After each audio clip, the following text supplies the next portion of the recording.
अभी हम यहाँ पे इंटरनेशनल रिलेशन लेकर बैठे हैं, राइट।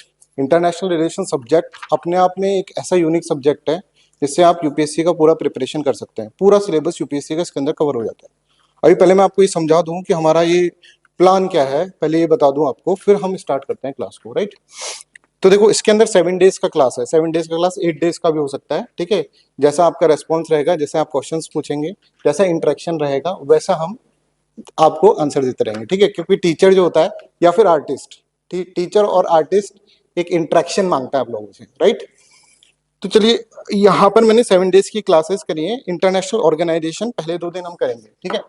अब इंटरनेशनल ऑर्गेनाइजेशन आपने कई बार पढ़े होंगे और कई बार भूले भी होंगे, ठीक है। क्यों?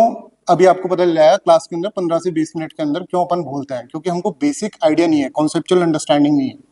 हमारा एक बेसिक आइडिया हमको बनाना होगा पहले, उसके बेसिस पे हम इंटरनेशनल ऑर्गेनाइजेशंस को समझेंगे, ठीक है। हर इंटरनेशनल ऑर्गेनाइजेशन के पीछे कोई ना कोई राज छुपा हुआ है, ठीक है। उस राज को तुमको समझ में आ जाएगा ना, तो पूरा इंटरनेशनल ऑर्गेनाइजेशन तुम्हारे दिमाग में सेट बैठ जाएगा, है ना।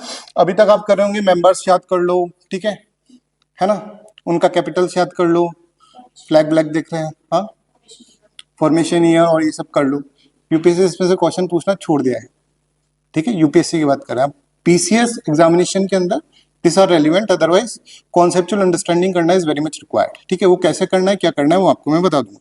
तो पहले दिन हम ज्यादा ऑर्गेनाइजेशंस कवर नहीं करेंगे, क्योंकि आपको एक बेसिक क्लास है, आपको अंडरस्टैंड भी करना होगा।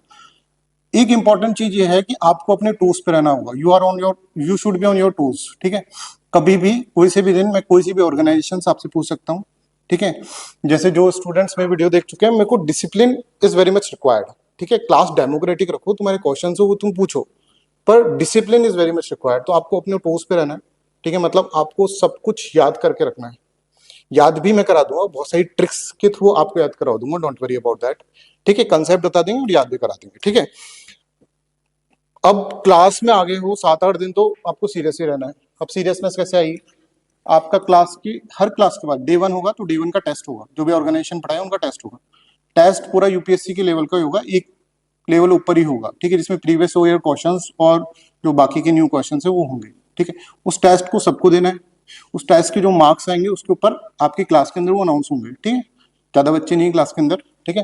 तो वो हम कर सकते हैं अच्छे से, है ना। और उसके बेसिस पे आपसे पूछा जाएगा कि भाई ये क्वेश्चन क्यों गलत कर दिया, इसमें कैसे आपने अचीव, कैसे आपने इसको अटेम्प्ट करने की कोशिश करी, क्या हुआ आपके साथ कि क्वेश्चन गलत हो गया, वो सब चीजें हम पूछेंगे आपसे, राइट।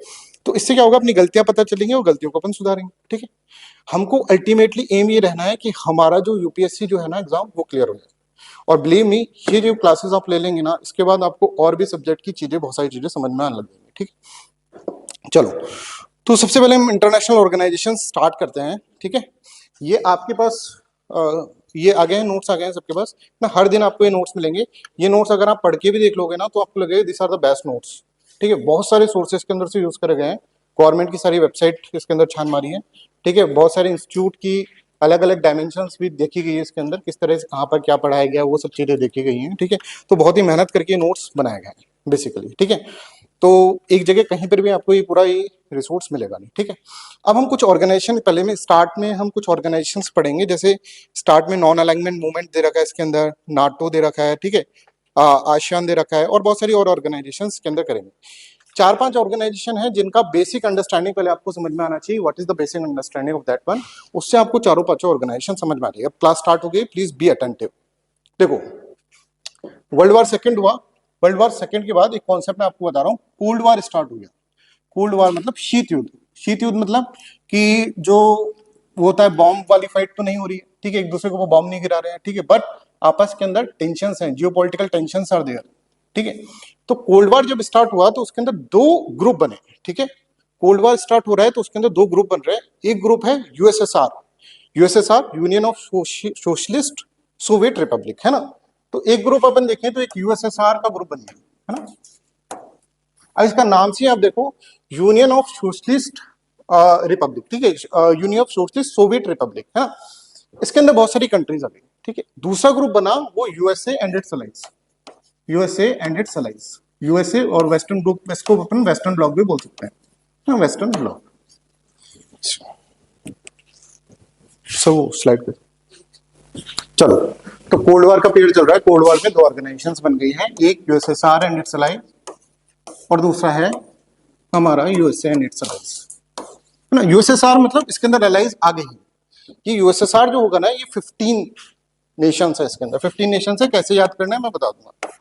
अभी हम बेसिक आइडिया इसका समझते हैं, पहले बेसिक अंडरस्टैंडिंग समझते हैं। यूएसए और यूएसएसआर का बना तो इसका बेसिक डिफरेंसेस क्या था, तो इनका आइडियोलॉजिकल डिफरेंस है। ठीक है, देखो यूएसए जो है ना, एक कैपिटलिस्ट माइंडसेट का कंट्री है, कैपिटलिस्ट, जो कि क्या है, फ्री मार्केट इकोनॉमी के ऊपर, फ्री मार्केट इकोनॉमी यहां पर लाना चाहता है, पूरे वर्ल्ड के अंदर फ्री मार्केट इकोनॉमी लाना चाहता है ना। अब फ्री मार्केट इकोनॉमी क्या होता है, एक इकोनॉमी का कॉन्सेप्ट है, वो मैं आपको इसके अंदर बता देता हूँ। राइट, जस्ट अंडरस्टैंड कि फ्री मार्केट इकोनॉमी होता क्या है।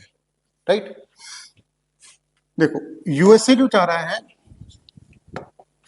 यूएसए जो चाह रहा है वो चाह रहा है कि एक तरह से कैपिटलिस्ट माइंडसेट बने, फ्री मार्केट इकोनॉमी यहां पर आए। उसको समझने के लिए हम एक एग्जांपल ले लेते हैं।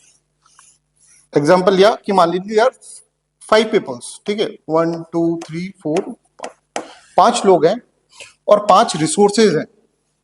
रिसोर्सेज कोई जैसे लैंड एक रिसोर्स होता है, ऐसे 5 रिसोर्स है। देखो बहुत इंपॉर्टेंट कॉन्सेप्ट समझा रहा हूँ, ये कॉन्सेप्ट पूछे जा रहा है आजकल यूपीएससी के अंदर, है ना। पॉलिटी का समझ लो, इकोनॉमी का समझ लो, पर ये कॉन्सेप्ट बहुत इंपॉर्टेंट है ना। सोशलिस्ट और कम्युनिज्म में, सोशलिस्ट कम्युनिज्म और कैपिटलिज्म में क्या अंतर है, वो हम यहाँ पर समझ रहे हैं। तो 5 लोग हैं, 5 रिसोर्सेज हैं। लैंड जैसे लैंड एक रिसोर्स है। अब मान लो ये लोग जो है ना, वो थोड़े अमीर आदमी है, हायर इंटेलेक्चुअल प्लेन पर है, इनके पास बहुत सारा दिमाग है, बहुत सारा पावर है, ऐसा कुछ है। ठीक है, और ये लोग थोड़े से गरीब आदमी, ऐसा बोलते, लोअर इंटेलेक्चुअल प्लेन पर है। ठीक है, अब अगर मैं यहां पर आपको बोल दूं कि मार्केट आपके लिए ओपन है, ठीक है, जितना आपको एक्सप्लॉइट करना है इस लैंड रिसोर्सेज को अपने हिसाब से एक्सप्लॉइट करो, government is not there, government यहां पर नहीं है, तो बताओ क्या होगा, कौन लोग ज्यादा ग्रो कर जाएंगे, हायर इंटेलेक्चुअल प्लेन वाले, 1 2 3 वाले। और ये लोग बेचारे कुछ नहीं कर पाएंगे, ये अंबानी टाइप के लोग, ठीक है, और ये अपने जैसे लोग हैं। ठीक है, तो ये तो सारे रिसोर्सेज को कैप्चर कर लेंगे, इसमें इंडस्ट्रीज खोल देंगे, इनको तो चाहिए ही, और ये लोग थोड़ा नीचे रहते हैं। This is known as free market economy. यहां पर गवर्नमेंट का इंटरफेरेंस बिल्कुल कम है। गवर्नमेंट जो है ना यहां पर इंटरफेयर नहीं कर रही है, government is limited. Government is just like a police state, government is just like a night angle, समझ में आ रहा है, नाइट वॉचमैन। गवर्नमेंट सिर्फ ये प्रोवाइड कर रही है कि भाई देखो, हमने आपको अपनी कैपेबिलिटीज के हिसाब से आप रिसोर्सेज को यूटिलाइज कर दो, हम यहां पर आपके पीछे नहीं आएंगे। ठीक है, this system is known as capitalism, जहां पर इंडिविजुअलिस्टिक आइडियोलॉजी है, जहां पर इन लोगों को फ्री है कि आप अपने हिसाब से काम करो, market will take its own course. Market जो है ना, डिमांड सप्लाई के हिसाब से प्रोडक्शन हो जाएगा। डिमांड और सप्लाई दो हाथ होते हैं मार्केट के, डिमांड और सप्लाई। ठीक है, जितना डिमांड होगा उसके हिसाब से सप्लाई हो जाएगी। ठीक है, लेबर वेजेस अपने आप सेट हो जाएंगी, मान लो लेबर ज्यादा है तो वेजेस कम हो जाएंगे। तो यहां पर ऐसा फ्री मार्केट इकोनॉमी क्या होगा, कैपिटलिज्म की आइडियोलॉजी जो है वो यूएसए प्रोपोगेट करना चाहता था वर्ल्ड के अंदर। अब यूएसए ऐसा क्यों करना चाहता था, इसलिए करना चाहता था क्योंकि यूएसए के पास बहुत सारी मशीनरीज थी, वो बहुत सारा प्रोडक्शन कर लिया था। यूएसए प्लस वेस्टर्न कंट्रीज, आपको पता है इंग्लैंड जो है उसमें इंडस्ट्रियल रिवोल्यूशन बहुत पहले से स्टार्ट हो गया था, इंडस्ट्रीज बहुत सारी है, बहुत सारे प्रोडक्ट्स प्रोड्यूस हो रहे हैं। ठीक है, अब प्रोड्यूस हो रहे हैं तो उनको मार्केट चाहिए, तो फ्री मार्केट इकोनॉमी इस तरह से यहाँ पर, है ना। अब इसके कुछ फायदे भी है, नुकसान भी है, उसके अंदर अपन नहीं जा रहे, पर आप ये समझ रहे हैं कैपिटलिज्म की आइडियोलॉजी है। अब यूएसएसआर की बात करें, अच्छा ये आइडियोलॉजी जो है वो कौन फॉलो कर रहा है, यूएसए एंड इट्स अलाइज। अब यूएसएसआर की बात करते हैं। यूएसएसआर जो है सोशलिस्ट सोवियत। सोशलिस्ट का मतलब क्या है, सोशलिस्ट का मतलब यहां पर है कि यहां पर एक स्टेट आ जाएगी, गवर्नमेंट आ जाएगी। गवर्नमेंट कहेगी भैया अपने हिसाब से कुछ नहीं चलेगा, there is no free market concept, अपने हिसाब से कुछ नहीं चलेगा, हम बोलेंगे वैसा होगा। गवर्नमेंट बोलेंगे इन दो लोगों को उठाइए, सबसे पहले बोलेंगे भैया तुमको 2 लैंड हम पहले फिक्स करके दे देते। ठीक है, गवर्नमेंट हो सकता है इनको 3 लैंड दे दे। ठीक है, मतलब रिसोर्सेज का क्या करना है, डिस्ट्रीब्यूशन करना है, और रिसोर्सेज का डिस्ट्रीब्यूशन अब मार्केट नहीं कर रहा है, अब कौन कर रहा है, गवर्नमेंट, स्टेट। ठीक है, this is known as socialism, this is known as socialist ideology. तो यूएसएसआर जो है वो सोशलिस्ट आइडियोलॉजी प्रोपोगेट कर रहा है ना, और यूएसए और उसकी अलाइज जो है वो कैपिटलिस्ट आइडियोलॉजी को प्रोपोगेट कर रहे हैं। ठीक है, तो यहां तक समझ में आ रहा है। अब इन दोनों के बीच में ये आइडियोलॉजिकल डिफरेंसेस है, और इस आइडियोलॉजिकल डिफरेंसेस के कारण क्या होगा, इस आइडियोलॉजिकल डिफरेंसेस के कारण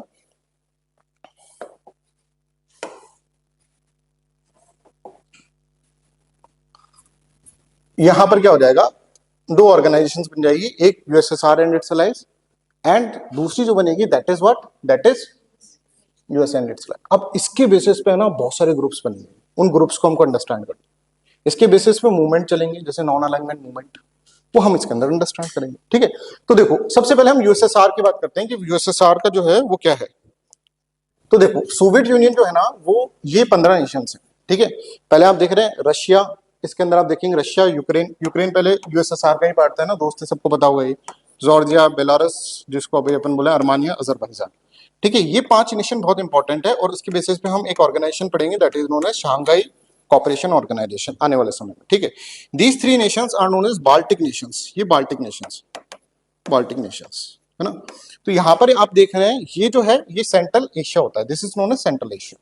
ठीक है, मैप के अंदर देखेंगे this is known as Central Asia, और बाकी की ये सारी कंट्रीज जो है 15 नेशंस जो है वो सोवियत यूनियन बनाएंगे। ये कौन सी आइडियोलॉजी को फॉलो कर रहे हैं इसमें, कौन सी आइडियोलॉजी, सोवियत यूनियन सोशलिस्ट की कैपिटलिस्ट, सोशलिस्ट है ना, सोशलिस्ट आइडियोलॉजी का, जिसके अंदर क्या है गवर्नमेंट का कंट्रोल है, government is controlling the resources. ठीक है, कितना प्रोडक्शन हो रहा है, कहाँ होना है, कैसे होना है, लेबर का कॉस्ट कैसे रहेगा, ठीक है, how to produce, when to produce, where to produce, ठीक है, हाउ मच टू प्रोड्यूस, ये सब चीजें यहाँ पर कौन डिसाइड कर रहा है, गवर्नमेंट डिसाइड कर रहा है, that is known as what, that is known as socialism. ये आइडियोलॉजी को ये फॉलो कर रहे हैं। ठीक है, और इसके कारण क्या होता है, इसके कारण ये दोनों जो नेशंस है ना आपस के अंदर थोड़ा सा मिसट्रस्ट में आ जाते हैं। ठीक है, मिसट्रस्ट में आ जाता है, जिसके कारण इनके एक टर्म में यूज कर रहा हूं, प्रिजनर्स डिलेमा। किसी ने सुना है प्रिजनर्स डिलेमा, अभी न्यूज में भी था, राजनाथ सिंह ने कहा था कि चाइना जो है suffering from the prisoners dilemma, है ना। तो ये प्रिजनर्स डिलेमा में आ जाते हैं, क्या होता है वो थोड़ा सा एक अगेन एक एग्जांपल लेके मैं आपको यहाँ पर बता देता हूँ, राइट। तो चलिए मान लो दो लोग हैं ए और बी, है ना, दूसरा कॉन्सेप्ट बता रहे हैं, प्रिजनर्स डिलेमा आ सकता है यूपीएससी के अंदर, है ना, ऐसे क्वेश्चन बहुत आते हैं। इन दोनों ने मिलकर कोई क्राइम करा है, they had conducted a crime, है ना, किसी के पेट में छुरा घोप दिया, ठीक है, ऐसा क्राइम करा। और एक ये है सी, दैट इज नोन एज कि ये है इन्वेस्टिगेटिंग एजेंसी, मान लो ये कोई इंस्पेक्टर है, अब इनको पता है, अच्छा इन्होंने जब क्राइम करा ना तो डर गए दोनों, अब इनको ऐसा लग रहा है कि यार हम पकड़ में आ जाएंगे, तो इन दोनों ने अपने अंदर एक म्यूचुअल पैक्ट साइन करा। ठीक है, पैक्ट साइन क्या करा कि कोई भी किसी दूसरे का नाम नहीं लेगा। ठीक है, अब इसने दिमाग लगाया, इंस्पेक्टर क्या करेगा देखना, कहानी सुनना, बी को बुलाया इसने और बी को बुलाकर इसको एक दिन तक बिठाए रखा अपने पास, खूब खाना खिलाया, चाय वाय पिलाई, आराम से बिठा के रखा। ठीक है, अब जब ये बी को बिठा के रख रहा है तो ए क्या सोच रहा होगा, जल्दी बताओ, डिलेमा आ गया, है ना। ए को लग रहा है कहीं बी मेरे बारे में ना बता दे, समझ में आ रहा है। तो ए क्या करेगा, ए जैसे बी आएगा तो बी से पूछेगा यार बता तूने क्या क्या बताया, क्या क्या पूछा, बोलेगा यार कुछ नहीं पूछा उसने बस बिठा के रखा। तो ए के दिमाग में वापस डिलेमा आएगा, यार झूठ बोल रहा है मेरे से, ए घबरा जाएगा, ए सीधे जाएगा इस इंस्पेक्टर के पास, बोलेगा साहब मैंने कुछ नहीं करा, मैं तो पकड़ रखा था, उसने चाकू घुसाया था। हो गया case solve. This known as prisoner's dilemma, है ना। इंटरनेशनल रिलेशंस की अपनी एक लैंग्वेज होती है, उसके ऊपर क्वेश्चंस पूछे जाते हैं। तो प्रिजनर्स डिलेमा क्या है, प्रिजनर्स डिलेमा का मतलब क्या है कि दोनों के बीच में एक तरह से क्या हो गया, मिसट्रस्ट डेवलप हो गया। इसी तरह कंट्रीज के बीच में मिसट्रस्ट डेवलप हो जाता है। जैसे फॉर एग्जांपल अगर मान लो इंडिया एक मिसाइल बना लेता है तो पाकिस्तान के दिमाग, अपन को पाकिस्तान का कोई लेना देना ही नहीं है, आपको पता है कैसी इकोनॉमी हो चुकी है, हम सोच ही नहीं रहे मान लो उसके बारे में, और हमने एक मिसाइल बना दी तो पाकिस्तान क्या सोचेगा, मेरे लिए बनाई, वो भी बनाएगा। फिर चाइना क्या सोचेगा, मेरे लिए बनाई, वो भी बनाएगा। ठीक है, इस तरह से चलता रहेगा, और इस तरह से एक क्या हो जाएगा, मैड रेस स्टार्ट हो जाएगी। ऐसी मैड रेस स्टार्ट हुई यूएसए और यूएसएसआर की अलाइज के बीच में।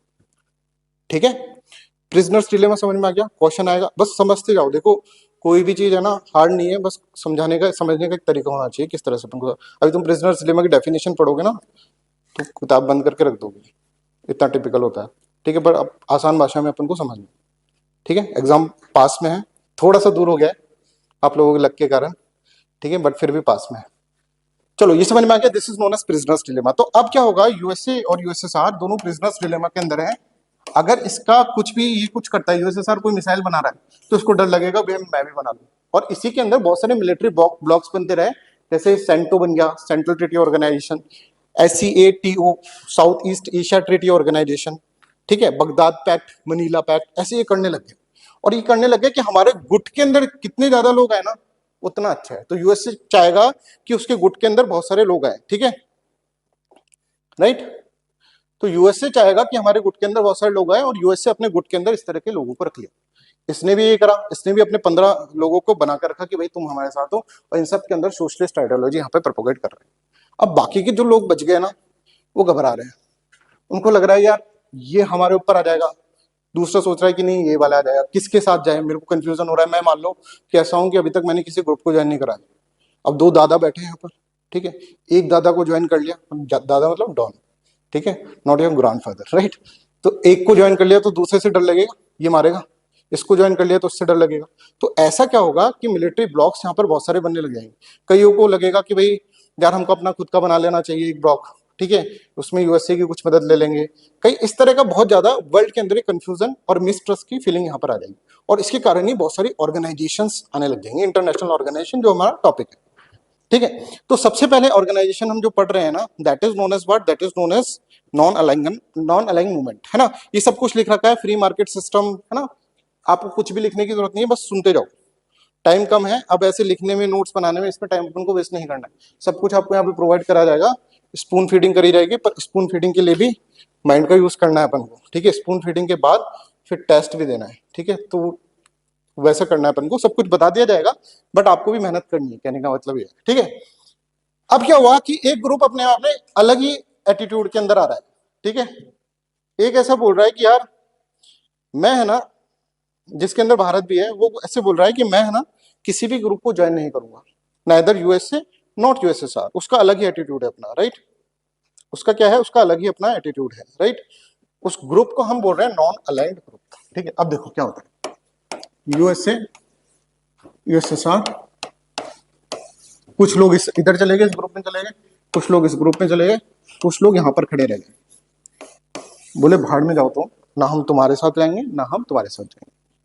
दिस ग्रुप, ये जो आइडियोलॉजी प्रोपोगेट हुई, ये आइडियोलॉजी 1950s के अंदर प्रोपोगेट होने लगी, 1951 के अंदर प्रोपोगेट, 55 के अंदर प्रोपोगेट होने लगी कि हम ना तुम्हारे साथ जाएंगे साहब, और हम ना तुम्हारे साथ जाएंगे, हम इंडिपेंडेंट रहेंगे, किसी मिलिट्री ब्लॉक का पार्ट नहीं रहेंगे। और ये जो नेशंस थे ना, ये कोई अमीर नेशंस नहीं थे, ये बहुत ही गरीब डेवलपिंग नेशंस थे।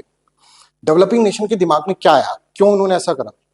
उनको ऐसा लगा कि राजा और रंग की कभी दोस्ती नहीं हो सकती। अगर मान लो एक राजा है और एक रंग है, उनकी दोस्ती हो गई, तो कॉम्प्रोमाइज किसको करना पड़ेगा? रंग को करना। रंग मतलब भिखारी आदमी, ठीक है। तो डेवलपिंग नेशन और डेवलप्ड मतलब पावर के साथ हम नहीं कर सकते। तो हमें क्या करना चाहिए, हमें अलग रहना चाहिए।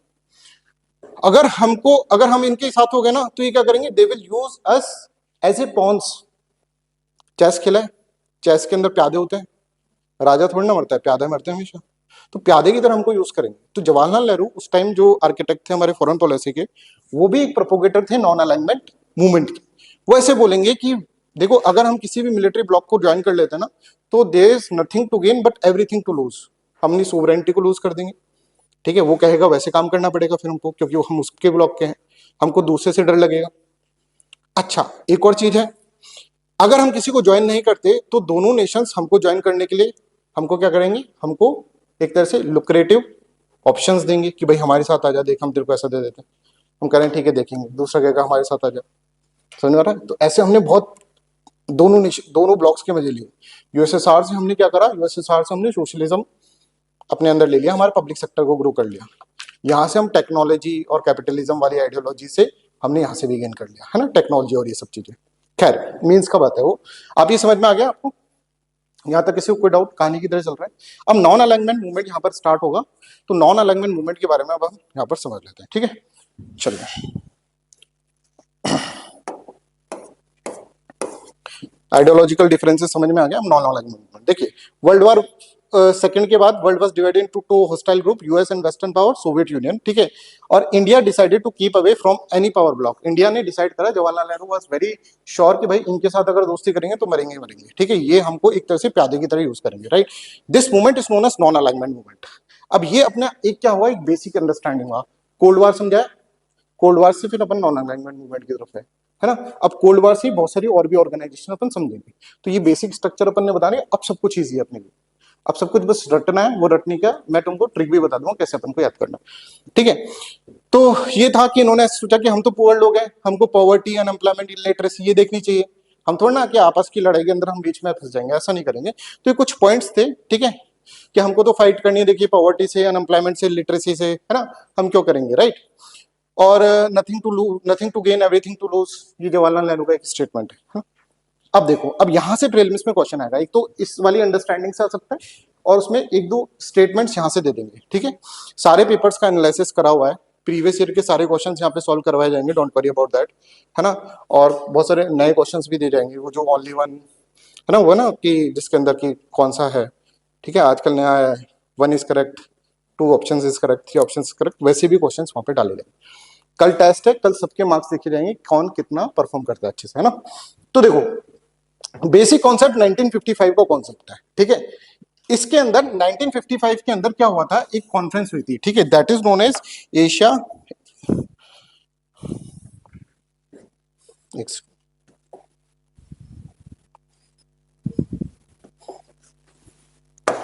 हाँ हाँ, 1955 के अंदर एक कॉन्फ्रेंस हुई थी, एशिया अफ्रीका बेंडन कॉन्फ्रेंस, ठीक है। अब इसके अंदर 10 प्रिंसिपल्स थे, 10 प्रिंसिपल्स यहाँ पे दिए गए। ये सारे लोग जो है ना, जो सोच रहे हैं नॉन अलाइन रहने की, ये सारे लोग मिले एक जगह, और यहाँ पर उन्होंने इस तरह से कॉन्फ्रेंस करी। अब क्वेश्चन ये आएगा कि कॉन्फ्रेंस जो है that is related to what, है ना। Asia Africa Bandung conference is related to what, ma'am please board पे देखिए अभी सब, है ना, डोंट वरी, वो सब बाद में देख लेना घर पे, हाँ? एशिया अफ्रीका बेंडन कॉन्फ्रेंसेस कहां पर हुई थी, ये क्वेश्चन आ सकता है, इंडोनेशिया के अंदर हुई थी, ठीक है। तो ये सारे लोग जो था डॉन बनने की कोशिश कर रहे थे, डॉन, कि हम डॉन है अपने आप में, तो इंडोनेशिया, डॉन से इंडोनेशिया याद करनी, एशिया अफ्रीका बेंडन कॉन्फ्रेंस, और ये याद आएगा तो आपको ऑटोमेटिकली वहां तक आ जाएगा, ठीक है। अब देखिए, अब यहां पर ये डिसाइड हुआ कि हाँ भाई एक मूवमेंट हमको चलाना चाहिए, और उस मूवमेंट के अंदर हम ऐसा ऐसा बातें करेंगे, है ना। 10 प्रिंसिपल्स दिए, 10 प्रिंसिपल्स कौन से थे अभी बता देंगे।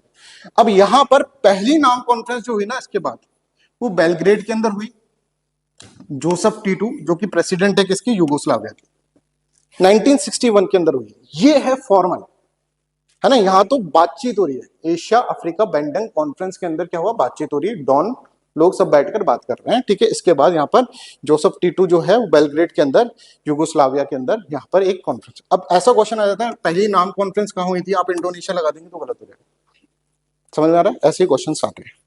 अब ये 5 नेशंस जो है ना, 5 नेशंस, ये यहाँ पर क्या थे, ये यहाँ पर बिल्कुल तैयार रहे कि हम पूरे वर्ल्ड को एक आइडियोलॉजी दे रहे हैं साहब, जो जो हमें ज्वाइन करना चाहता है, नॉन अलाइनमेंट मूवमेंट, मतलब जो किसी भी ब्लॉक को ज्वाइन नहीं करेगा वो एक तरह से हमारा, हम जो होंगे वो तो किसी भी ब्लॉक को ज्वाइन नहीं करेंगे। तो यहाँ पर आपको ये 5 nations are the initiator of the non alignment movement, है ना। तो ये याद रखना है, इंडिया, इंडोनेशिया, यूगोस्लाविया, इजिप्ट और घाना, ठीक है।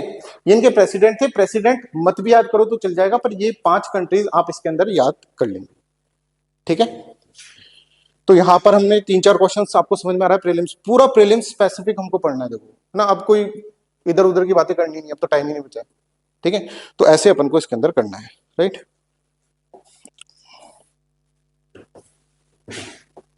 चलो, ये शायद लास्ट तक तो मेरे को समझ में आ ही जाएगा कि कैसे वर्क करता है, चलिए।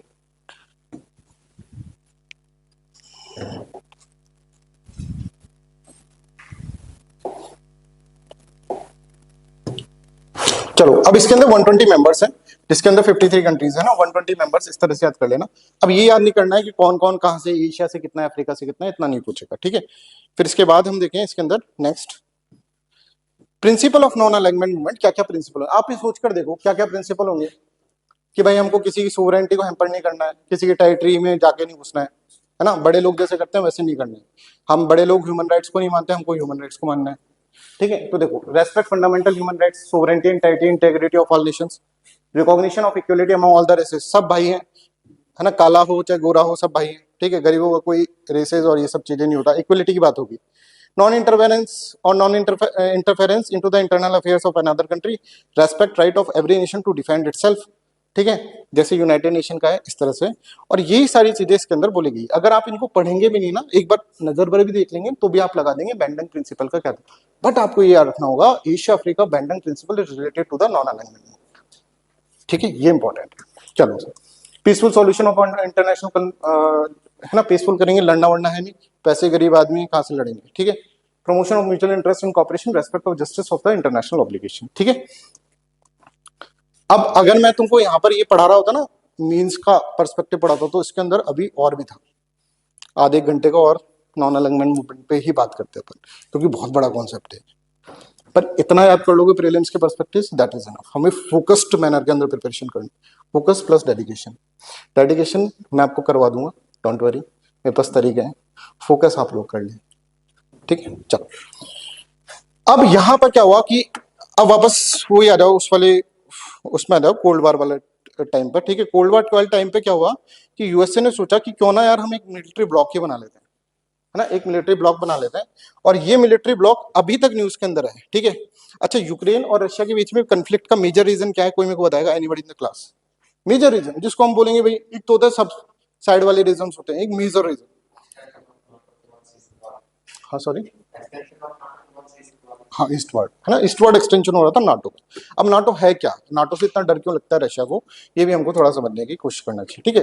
देखो 1949 के अंदर एक ऑर्गेनाइजेशन बनाई गई, हाँ, यूएसए एंड इट्स अलायंस, उन सब ने सोचा कि हम एक मिलिट्री ब्लॉक ही बना लेते हैं, ये यूएसएसआर जो है ना बहुत ज्यादा खतरनाक लग रहा है, तो हम एक मिलिट्री ब्लॉक बना लेते हैं। इस मिलिट्री ब्लॉक का जो होगा, आपको ये समझ में आना चाहिए कि ये मिलिट्री ब्लॉक किसने बनाया, ठीक है, किसके कहने पे बना होगा, आप बताओ, यूएसए के कहने पे बना होगा।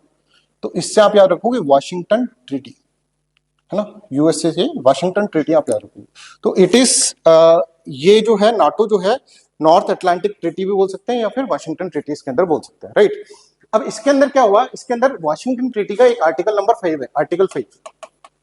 आर्टिकल 5 पता है क्या कहता है, आर्टिकल 5 कहता है कि कोई भी जो नाटो मेंबर्स है, जैसे स्टार्टिंग के अंदर अगर हम बोले तो नाटो में कितने फाउंडिंग मेंबर्स थे बताओ, ये भी क्वेश्चन आता है, फाउंडिंग मेंबर्स ऑफ नाटो कितने थे, नंबर ही बता दो बस।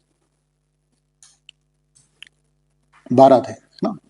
तो उन 12 नेशंस ने क्या करा, 12 नेशंस ने बैठ के डिसाइड करा कि भैया देखो, अगर किसी भी एक पे अटैक हो गया ना, तो हम सब मिलकर उस कंट्री को मारेंगे, ठीक है। कोई भी बाहर से एक्सटर्नल एग्रेशन होता है तो हम सब मिल जाएंगे, मिलकर हम मारेंगे, मतलब that is known as collective security.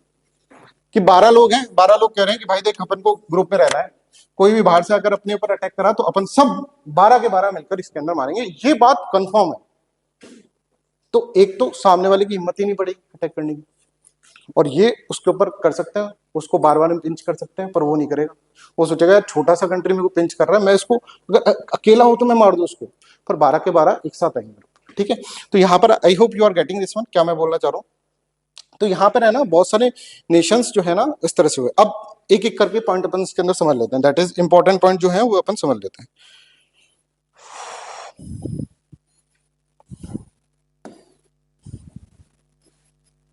हाँ चलो, ये मैप दिख रहा है आपको, ठीक है। इसके अंदर कुछ और कंट्रीज ऐड हो गई, जैसे स्वीडन हो गया है, ठीक है, फिनलैंड हो गया है, राइट, इस तरह की कंट्रीज और ऐड हो गई। अब ये जो नीले देश है ना, ये सारे अब आज के नाटो है, आज के नाटो के अंदर 32 मेंबर्स हैं, ठीक है। 2024 23 और 24 में दो कंट्रीज और ऐड हुई, फिनलैंड एंड स्वीडन, ठीक है। चलो वो बात करिए। अब ये देख लो यहाँ पर कौन सा ओशन है, कोई मेरे को बताएगा, अटलांटिक ओशन, ठीक है। तो हम इसको, एक तो देखो, एक तो ये वाली कंट्रीज हैं जिसके अंदर आप देख रहे हैं यूएसए है, ठीक है, कनाडा है, ये वाली कंट्रीज है, ठीक है। और दूसरी कंट्रीज यहाँ पर यूरोप के अंदर, बीच में अटलांटिक है, तो उसको हम बोलते हैं ट्रांस अटलांटिक, फिर transatlantic organisation, this is a transatlantic organisation. I hope you are getting this one कि ट्रांस अटलांटिक क्या है। तो यहाँ पर सबसे पहले देखो ये 12 फाउंडिंग मेंबर्स, अच्छा nobody is going to ask you 32 members के अंदर कौन से मेंबर है, कोई नहीं पूछेगा। 32 मेंबर्स याद करने बहुत टिपिकल होते हैं, पर 12 तो आप याद कर सकते हो। 12 में पूछ सकता है कि बताओ बेल्जियम जो है वो फाउंडिंग मेंबर है क्या नाटो का कि नहीं है, स्वीडन फिनलैंड फाउंडिंग मेंबर है क्या, वो तो बहुत ईजी हो जाएगा, ठीक है। इस तरह से ये पूछ सकते हैं क्वेश्चन। तो आपको ये 12 मेंबर्स याद करने, ठीक है। नाटो बहुत इंपॉर्टेंट है, बिकॉज नाटो नाटो ही हो रहा है 4-5, अगर 2-3 साल का अगर अपन देखें तो, है ना। तो नाटो बहुत इंपॉर्टेंट है, इसलिए हम डीप में जा रहे हैं इसके लिए ना, ये 12 फाउंडिंग मेंबर्स आपको याद करने, ठीक है। इस पे क्वेश्चंस पूछे जाएंगे। अभी नाटो के अंदर ये 32 मेंबर्स है, ठीक है, जिसके अंदर अगर आप देखेंगे तो 2023 के अंदर फिनलैंड आया, और लास्ट जो आया that is what, that is Sweden, है ना। 2024 के अंदर स्वीडन आया, ये रहा।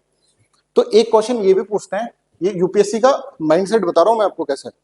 है ना। एक क्वेश्चन पूछते हैं लास्ट कंट्री कौन सी आई थी, है ना। तो इस पे 2 क्वेश्चन पूछ सकते हैं, तो फाउंडिंग, और एक ये पूछ सकता है कि लास्ट कंट्री कौन सी आई थी, ये आप इसके अंदर कर देंगे। तो 12 फाउंडिंग मेंबर्स को आपको याद रखना है, बेसिक आइडियोलॉजी आपको इसके अंदर पता चल गई। अच्छा, ट्रांस अटलांटिक समझ में आ गया। यहाँ पे अगर मैं ट्रांस पैसिफिक लिख दूं तो गलत हो जाएगा, ठीक है। पॉलिटिकल एंड मिलिट्री अलायंस, अब यहां पर क्वेश्चन आएगा मिलिट्री अलायंस ओनली, है ना, तो वो गलत हो जाएगा। पॉलिटिकल एंड मिलिट्री अलायंस, बिल्कुल वो चीज बता रहे हैं जो कि आपको याद करनी है। पॉलिटिकल अलायंस कैसे है, ये हम समझे भी ना क्या चीज है, पॉलिटिकल और मिलिट्री अलायंस। मिलिट्री अलायंस बता दिया मैंने आपको, क्या बताया, एक के ऊपर अटैक होगा तो सब मिलकर अटैक करेंगे, that is known as military, ठीक है। कि भाई कोई भी क्राइसिस सिचुएशन में होगा तो सब मिलकर हेल्प करेंगे, तो मिलिट्री ऑर्गेनाइजेशन। दूसरा जो है दैट इज पॉलिटिकल ऑर्गेनाइजेशन, मतलब डेमोक्रेटिक आइडियाज होगा, डेमोक्रेसी जो होगी वो प्रोपोगेट करेंगे हम डिफरेंट डिफरेंट कंट्रीज के अंदर, ठीक है। नाटो की जो सारी कंट्रीज देखेंगे आप, तो उनके अंदर कम्युनिज्म है ही, वही वाला, दिमाग पुराना यूज कर रहे हैं, है ना। डेमोक्रेटिक, और डेमोक्रेटिक मतलब लिबरल डेमोक्रेसी, भारत जैसी डेमोक्रेसी का मतलब नहीं है वो, लिबरल डेमोक्रेसी मतलब कैपिटलिज्म, ठीक है। तो I hope this is clear to everyone. यहां पर इस तरह से इसके अंदर होता रहेगा। तो जेनेसिस, नॉर्थ अटलांटिक ट्रीटी और वाशिंगटन ट्रीटी, ये याद हो गया, वाशिंगटन ट्रीटी, है ना।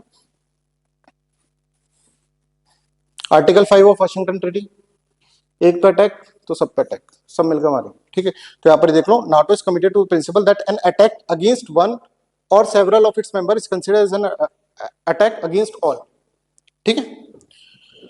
अच्छा, एक क्वेश्चन ये भी आएगा कि आर्टिकल 5 अभी तक यूज हुआ है कि नहीं हुआ, कितनी बार यूज हुआ बताओ आर्टिकल 5, ऐसा क्वेश्चन आ जाए मान लो प्रीलिम्स के अंदर। एक बार यूज हुआ है, 9/11 का जब अटैक हुआ था, टेररिस्ट अटैक, यूएसए घबरा गया, बोले भाई नाटो को वो आर्टिकल 5 को यूज करो, जिसमें सब कंट्रीज मिलकर ओसामा बिन लादेन को ढूंढे। और फिर तालिबान ने बोला, तालिबान समझ रहे हो, अफगानिस्तान के अंदर उस वक्त तालिबान की गवर्नमेंट थी, तो ऐसा उनको लगता था कि तालिबान की गवर्नमेंट, जो तालिबान जो है ना, उसके लीडर्स को सपोर्ट कर रहे हैं ओसामा बिन लादेन, तो उन्होंने तालिबान से बोला कि भाई हमको ओसामा बिन लादेन दे दो, बोले नहीं देंगे, हमारी छाती पे चढ़कर फिर तुम ओसामा बिन लादेन को ले लो।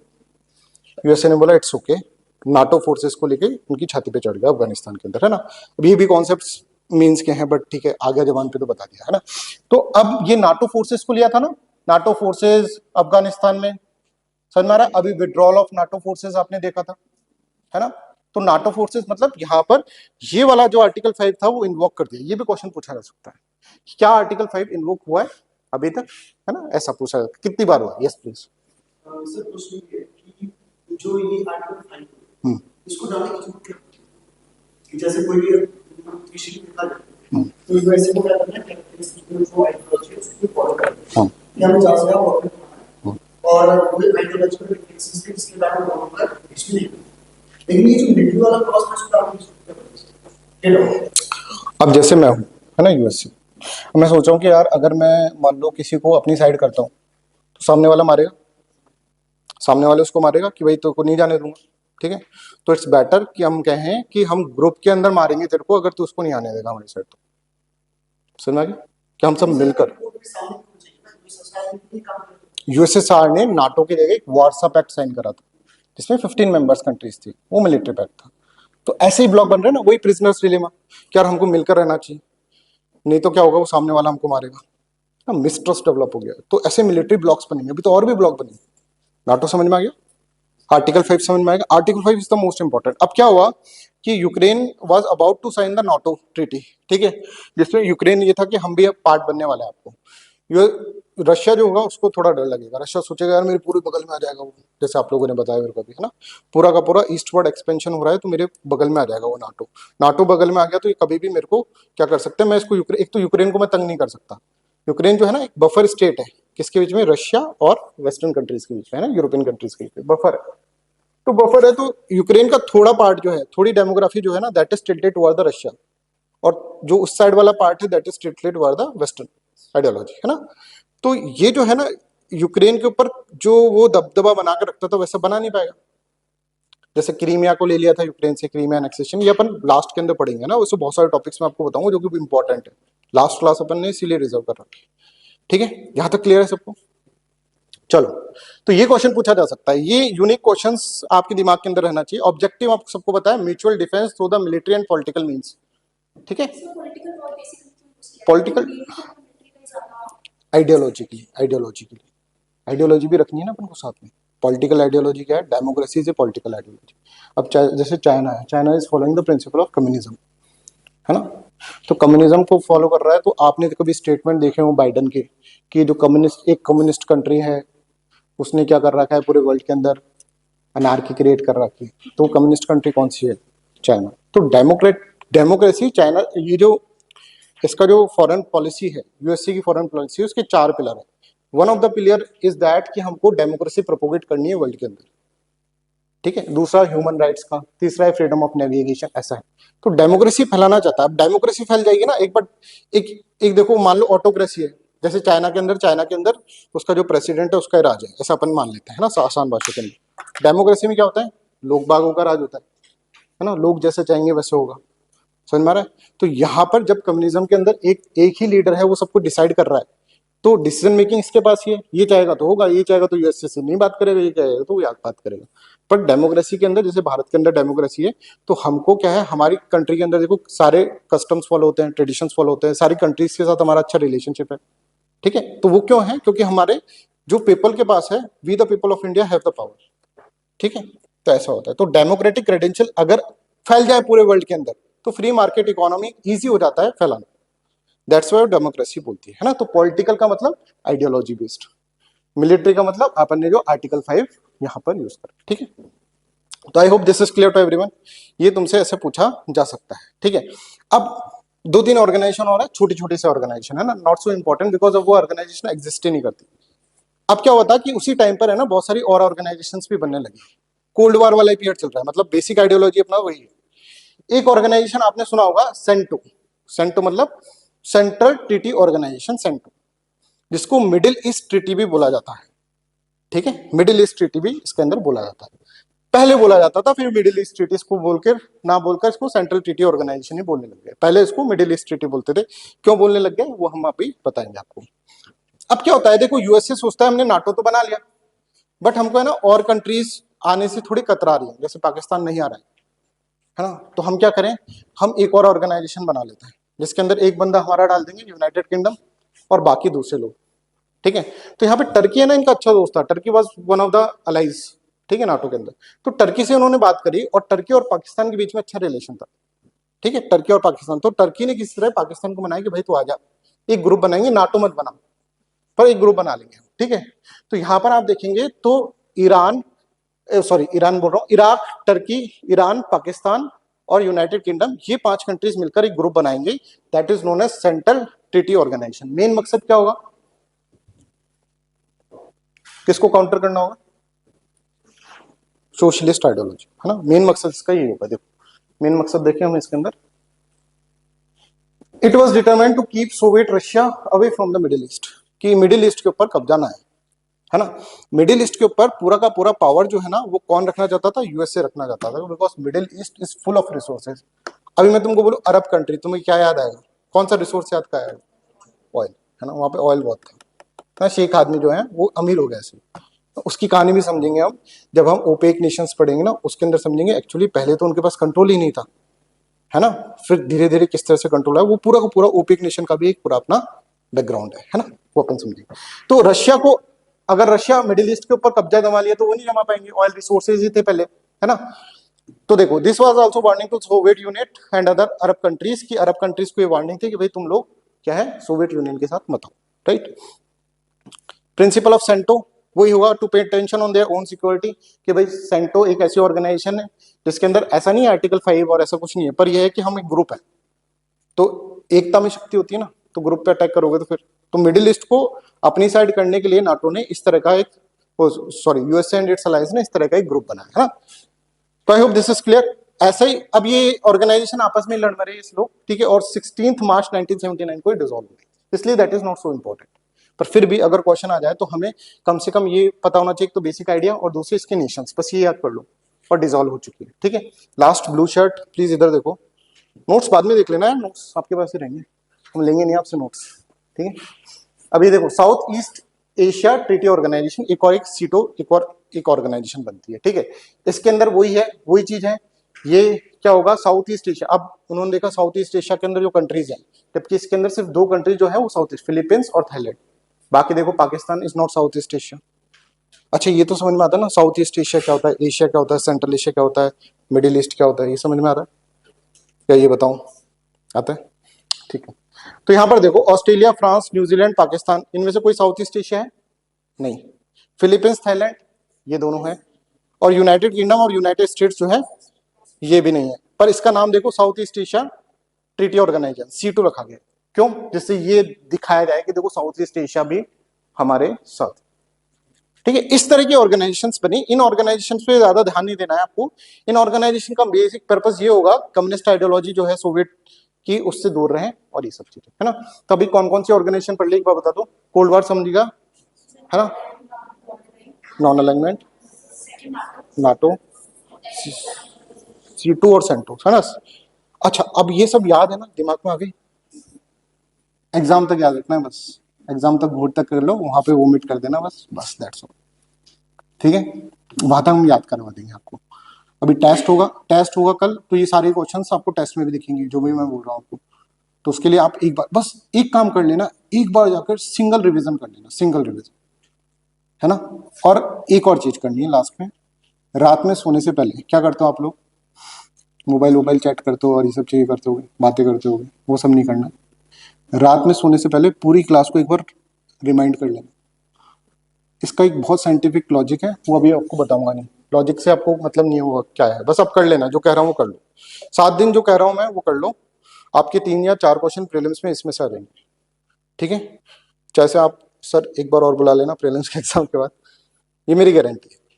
ठीक है, 3 से 4 क्वेश्चन, मतलब 3 से 4 क्वेश्चन बहुत होते हैं, 8 मार्क्स। ठीक है, पर मेहनत करनी पड़ेगी। चलो 7 दिन में 3-4 क्वेश्चन आ रहे हैं, ठीक है आपके पास, तो और क्या चाहिए ना। चलो फिर अब हम आगे नेक्स्ट ऑर्गेनाइजेशन पढ़ते हैं। तो चलो ये अब देखो, अब इसके बाद क्या होगा, इसके बाद समझना, एक 1967 में एक ऑर्गेनाइजेशन बनेगी। उस ऑर्गेनाइजेशन का नाम है ASEAN, association of South East Asian Nations. उस ऑर्गेनाइजेशन का भी अगर आप बैकग्राउंड देखोगे, क्योंकि कोल्ड वार का पीरियड चल रहा है। अच्छा कोल्ड वार कब तक चलेगा, 1991 तक चलेगा, सबको पता है। 1967 में ऑर्गेनाइजेशन बन रही है, तो ऑब्वियसली कोल्ड वार का इंपैक्ट पड़ेगा, है ना। अब साउथ ईस्ट एशियन नेशंस जो होंगे ना, साउथ ईस्ट एशियन नेशन, वो थोड़े घबरा जाएंगे, ये साउथ ईस्ट एशिया, म्यांमार के बाद इस तरह से साउथ ईस्ट एशियन नेशंस ये सोचेंगे यार हमारे जस्ट ऊपर देखो तो इंडिया जैसा बड़ा country, India non align country है, पर है तो उसके अंदर सोशलिज्म ही, है ना। कहने को तो हम नॉन अलाइंड है, पर हम USSR के बहुत अच्छे दोस्त थे इस वक्त, रशिया के, है ना। इंडो रशिया फ्रेंडशिप ट्रीटी अगर नहीं हुई होती 1971 के अंदर, तो पाकिस्तान जीत जाता, बांग्लादेश नहीं बन पाता।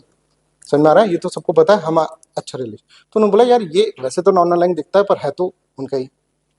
उसके ऊपर, और यहाँ पर देखियो इसके ऊपर चाइना, चाइना कम्युनिस्ट सोशलिस्ट वही आइडियोलॉजी, और इनके ऊपर रशिया।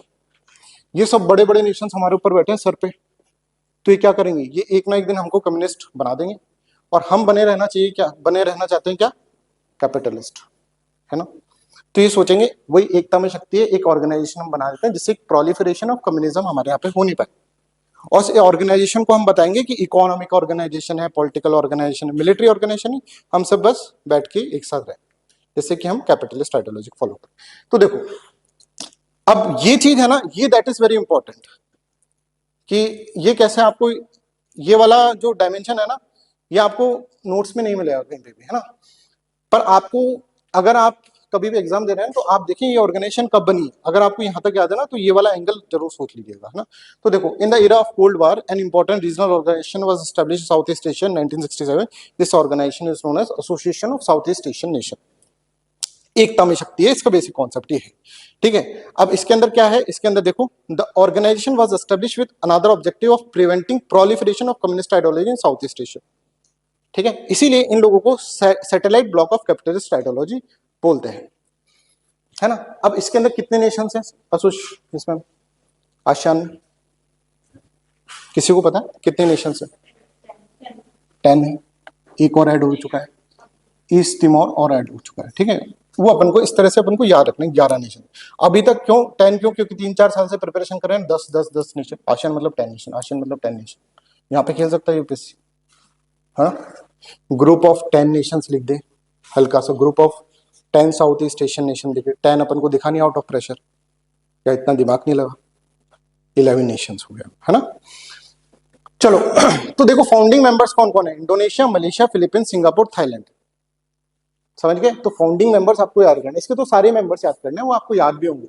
सीएमएलवी कंट्रीज हैं, सीएमएलवी में 4 कंट्रीज आ जाती है, कंबोडिया, म्यांमार, लाओस, वियतनाम, और ये क्योंकि सीएमएलवी थोड़ी गरीब नेशंस हैं, ठीक है, बाकी की फिलीपींस, ब्रूनेई, मलेशिया, ठीक है, ये सारी कंट्रीज इसके अंदर। तो स्टार्टिंग में कौन कौन सी, इंडोनेशिया, मलेशिया, फिलीपींस, सिंगापुर और थाईलैंड, ठीक है। कैसे याद रखोगे इसको, अभी अभी ट्रिक बना लेते हैं इसके ना कुछ करके, अभी मैं पढ़ाना तो इसको थोड़ा याद आ गया। तो ऐसे समझो कि एक डॉन है, ठीक है, वो थाईलैंड में रहता है। अब थाईलैंड में म्यूजिक व्यूजिक और ये सब इस तरह से होता है ना। तो डॉन, थाईलैंड, सिंगापुर, म्यूजिक से सिंगापुर याद कर लेंगे, है ना।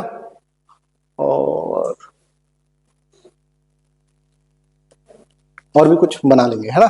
इस तरह से मतलब ट्रिक्स बनाना सीख लेना आपने, एक बार ट्रिक्स आ जाती है ना दिमाग के अंदर, तो फिर वो पर्टिकुलर ट्रिक्स याद रह जाती है, एग्जाम के अंदर क्लिक कर जाएगी एकदम से, है ना। इस तरह से बना ले, जैसे अभी मेरे को दिखा, तो मेरे को डॉन दिख गया, मलेशिया दिख गया, सिंगापुर, थाईलैंड, तो मैंने देखा इससे बन सकती है कुछ, है ना। आशियन डिक्लेरेशन साइन करी इन फाउंडिंग मेंबर्स ने, ठीक है। अब करंट मेंबर्स ये सब है, east Timor is also current member, है ना। और इनका हेडक्वार्टर है जकार्ता, इंडोनेशिया के अंदर इनका हेडक्वार्टर है, ठीक है। अच्छा, एक क्वेश्चन पे ये आ सकता है कि किस तरह की ऑर्गेनाइजेशन है, मिलिट्री ऑर्गेनाइजेशन नहीं है, सिर्फ एक पॉलिटिकल और इकोनॉमिक ऑर्गेनाइजेशन हम यहाँ पर इसके अंदर बोल सकते हैं, ठीक है। पॉलिटिकल आप समझ रहे हैं क्यों है, और इकोनॉमिक ग्रोथ, डेवलपमेंट हो, सोशल डेवलपमेंट हो, कल्चरल कॉपरेशन हो, ये सब चीजें वही बात है, ये हर ऑर्गेनाइजेशन के अंदर आपको मिल जाएगी। तो Association of South East Asian Nation का बेसिक कॉन्सेप्ट समझ में आया, how it is related to cold war समझ में आया, ठीक है।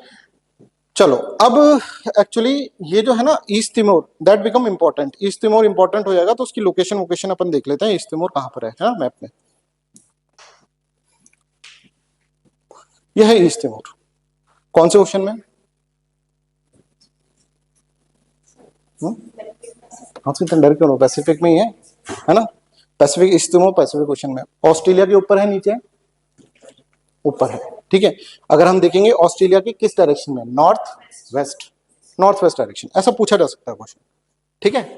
तो इसका इसलिए ये इंपॉर्टेंट होता है मैप के अंदर, प्लेसेस इन न्यूज के अंदर। और कुछ इसके अंदर पॉइंट्स अगर लिखे होंगे इस से लेते हैं। अच्छा,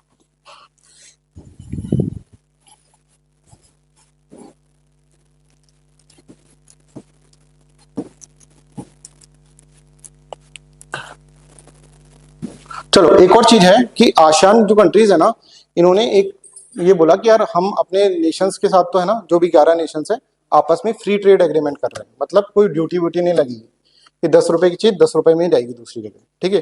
ब्रुनेई से मलेशिया कुछ गया तो 10 रुपए की चीज थी, उसमें इंपोर्ट ड्यूटीज और ये सब चीजें उन्होंने कर दी, कैंसिल आउट कर दी, है ना। इसको बोलते हैं फ्री ट्रेड एग्रीमेंट। अब ये हर कंट्री के साथ अलग अलग तरीके से करते हैं, है ना। तो इन्होंने अपना एक पूरा फ्री ट्रेड एग्रीमेंट बना रखा है। अच्छा, इसके अलावा इन्होंने ये भी कर रखा है कि हम कुछ कंट्रीज और हम इंक्लूड करेंगे फ्री ट्रेड एग्रीमेंट में।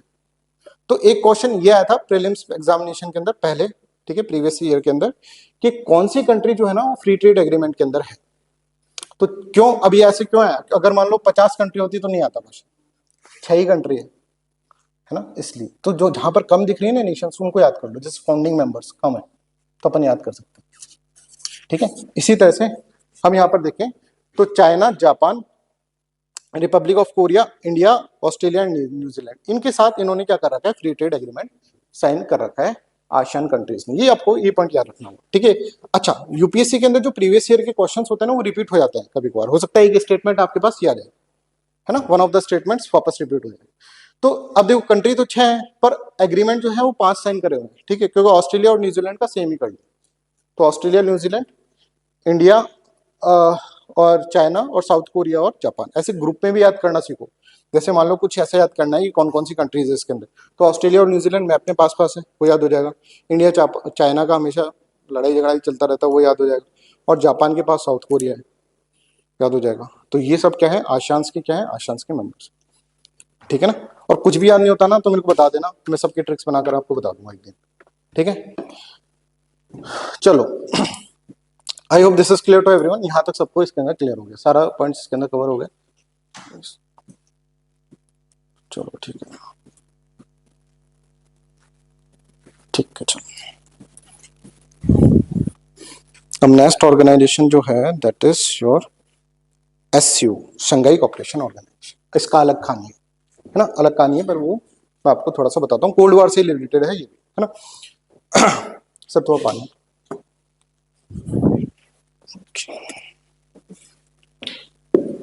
अब देखो शंघाई कोऑपरेशन ऑर्गेनाइजेशन क्या है, इसके अंदर सेंट्रल एशिया का कॉन्सेप्ट आएगा अपने। सेंट्रल एशिया के अंदर कौन कौन सी कंट्री होती है? Kazakhstan, Kyrgyzstan, Uzbekistan, Turkmenistan and Tajikistan. क्या खासियत है सेंट्रल एशिया की? इसके अंदर बहुत सारे रिसोर्सेज हैं, ठीक है।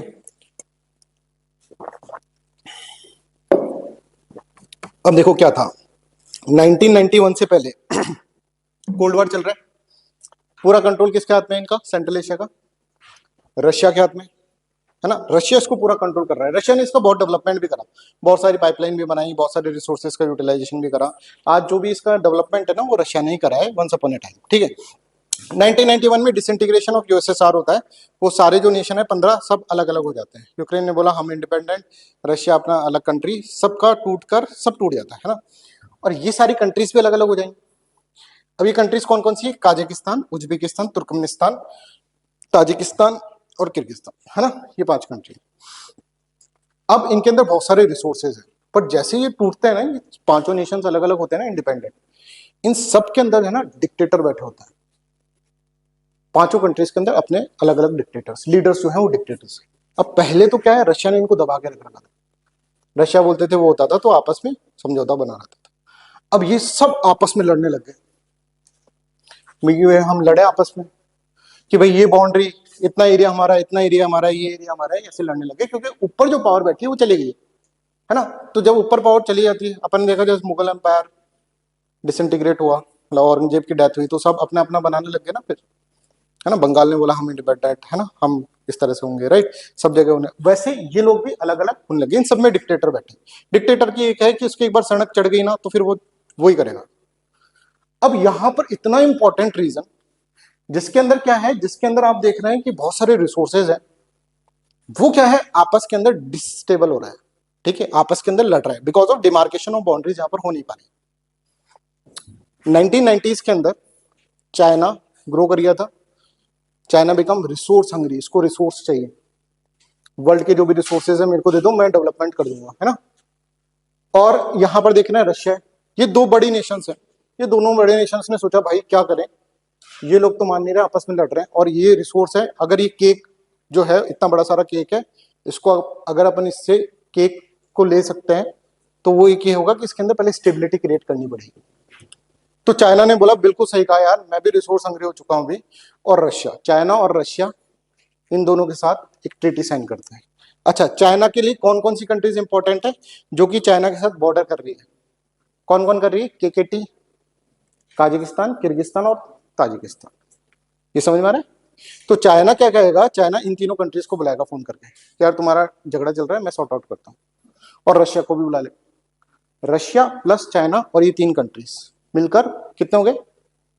5, शंघाई 5, ये नेशन बने। इतना कॉन्सेप्ट क्लियर है? अब इसको समझ लें एक बार, चलो। देखो, after 1991 disintegration of USSR, Russia का कंट्रोल चला गया, तो म्यूचुअल बॉर्डर डिस्प्यूट्स हुए, और इसके आसपास 2 एक्सपेंशनिस्ट कंट्री, रशिया और चाइना। तो Shanghai 5 group was created on 26 April 1996 after disintegration of USSR. Shanghai 5 with the signing of treaty on deepening military trust in the border region. इस treaty का मतलब समझ लो, पूरा याद मत कर लो, बस deepening military trust, border region, ये सब कुछ दिख जाए ऐसा तो फिर कर देना ट्रिक। शंघाई 5 के अंदर कौन सी ट्रीटी साइन हुई थी? समझ में आ गया ना? केकेटी, काजाकिस्तान, किर्गिस्तान, ताजिकिस्तान, रशिया और चाइना, शंघाई 5, ठीक है। चलो, Shanghai 5 consist of China, Kazakhstan, Kyrgyzstan, Russia and Tajikistan. Emerge from A series of the border demand, फिर इन सब की बात हुई कि भाई ऐसा ऐसा होना चाहिए, तो इन्होंने एक फिर ट्रीटी साइन कर ली, एक और ट्रीटी साइन कर ली, किसके अंदर? 1997 के अंदर, treaty on reduction of military forces in the border region, कि हमने सब तैनात कर रखे थे बॉर्डर रीजन पे, इनको हम हटा लेंगे, अब हमारा समझौता हो गया है, ठीक है। अब जब तक वो स्टेबल नहीं होते तब तक ये रिसोर्स नहीं ले पाते, अब ये आराम से रिसोर्स ले सकते हैं इधर से, चाइना के में जो हो गए। तो शंघाई 5 इसके अंदर चाइना के अंदर बताई, तो ये दोनों डॉक्यूमेंट्स थे ना, इसके कारण इनकी पार्टनरशिप हो गई। अब क्या होता है, अब कौन कौन है इसके अंदर? काजाकिस्तान, किर्गिस्तान, ताजिकिस्तान और चाइना और रशिया, ठीक है।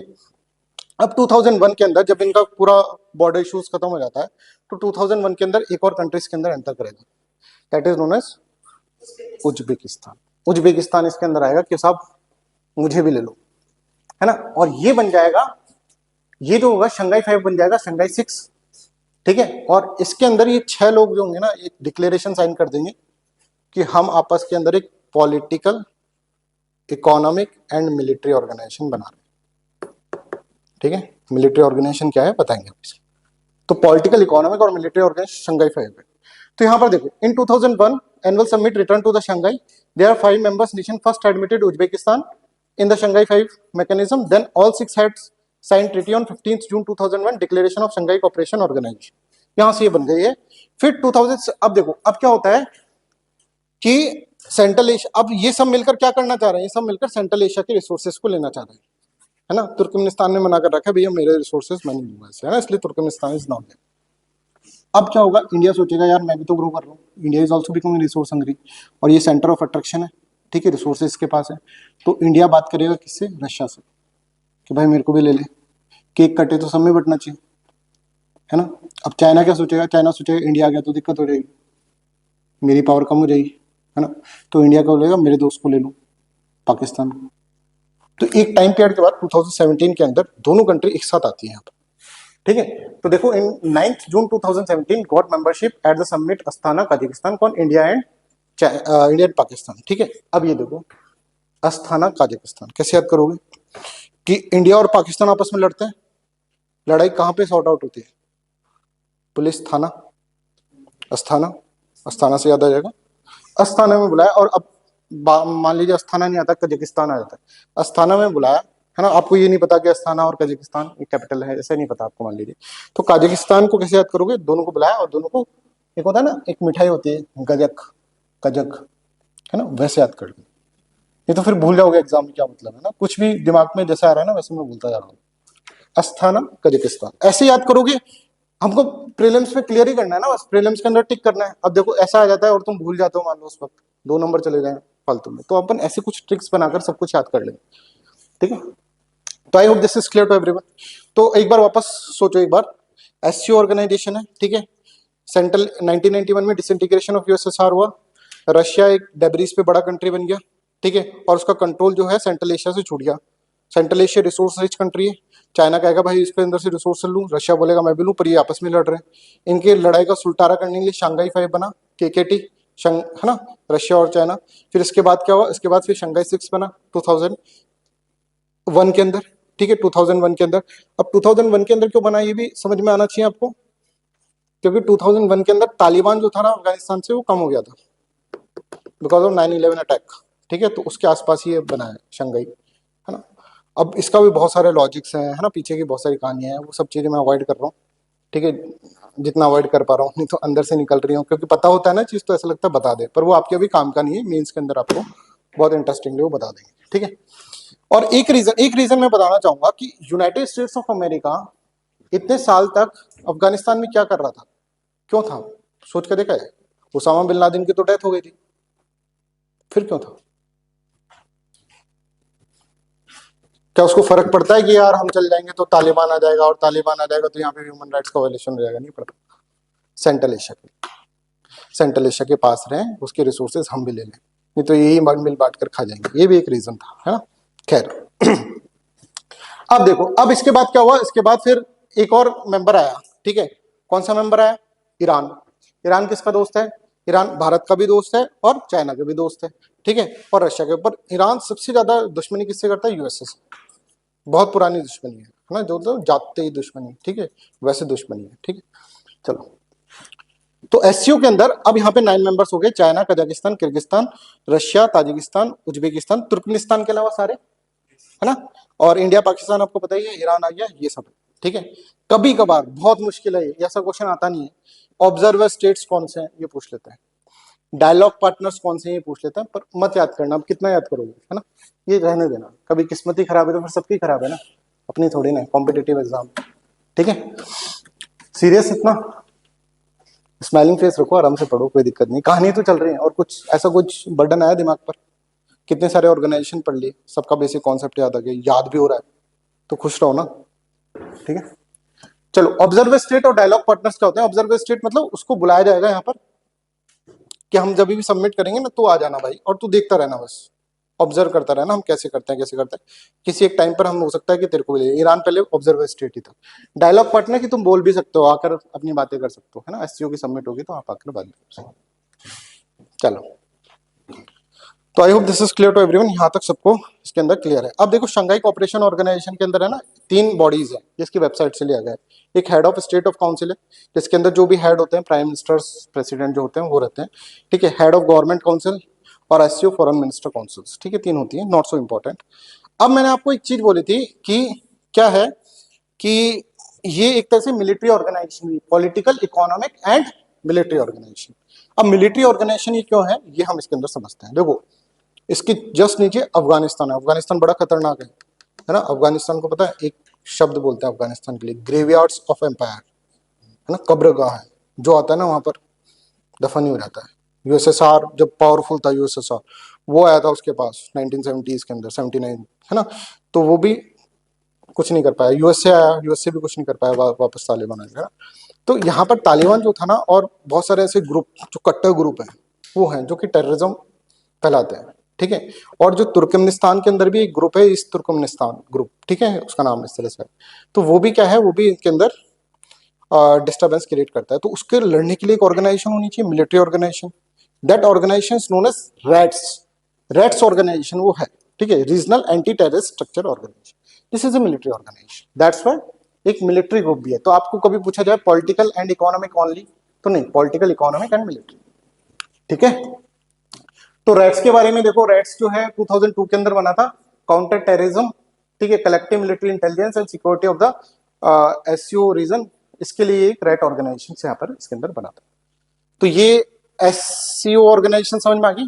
अब देखो, आपको मैंने बोला कोल्ड वॉर से रिलेटेड अपन ने जो ऑर्गेनाइजेशन हैं वो यहाँ पर कर लिया। अब डिसइंटीग्रेशन ऑफ यूएसएसआर होगा, उसके बाद और भी ऑर्गेनाइजेशन बनेंगे, ठीक है। ऐसी एक ऑर्गेनाइजेशन बोल सकते हैं कि हाँ भाई, जब डिसइंटीग्रेशन ऑफ यूएसएसआर हुआ तो एक ही पावर रह गई, कौन रह गई, यूएसए, है ना। तो जब यूएसए रह जाएगी, मल्टीपोलर वर्ल्ड रहेगा नहीं। पहले बाइपोलर था, है ना, फिर यूएसए बना, अब मल्टीपोलर की तरफ जा रहा है। वो क्या होता है बाद में बताएंगे, है ना। अब यूएसए एकमात्र पावर है, तो पूरे वर्ल्ड को कौन कंट्रोल करके रखेगा, इकोनॉमिक डायमेंशन में भी, है ना।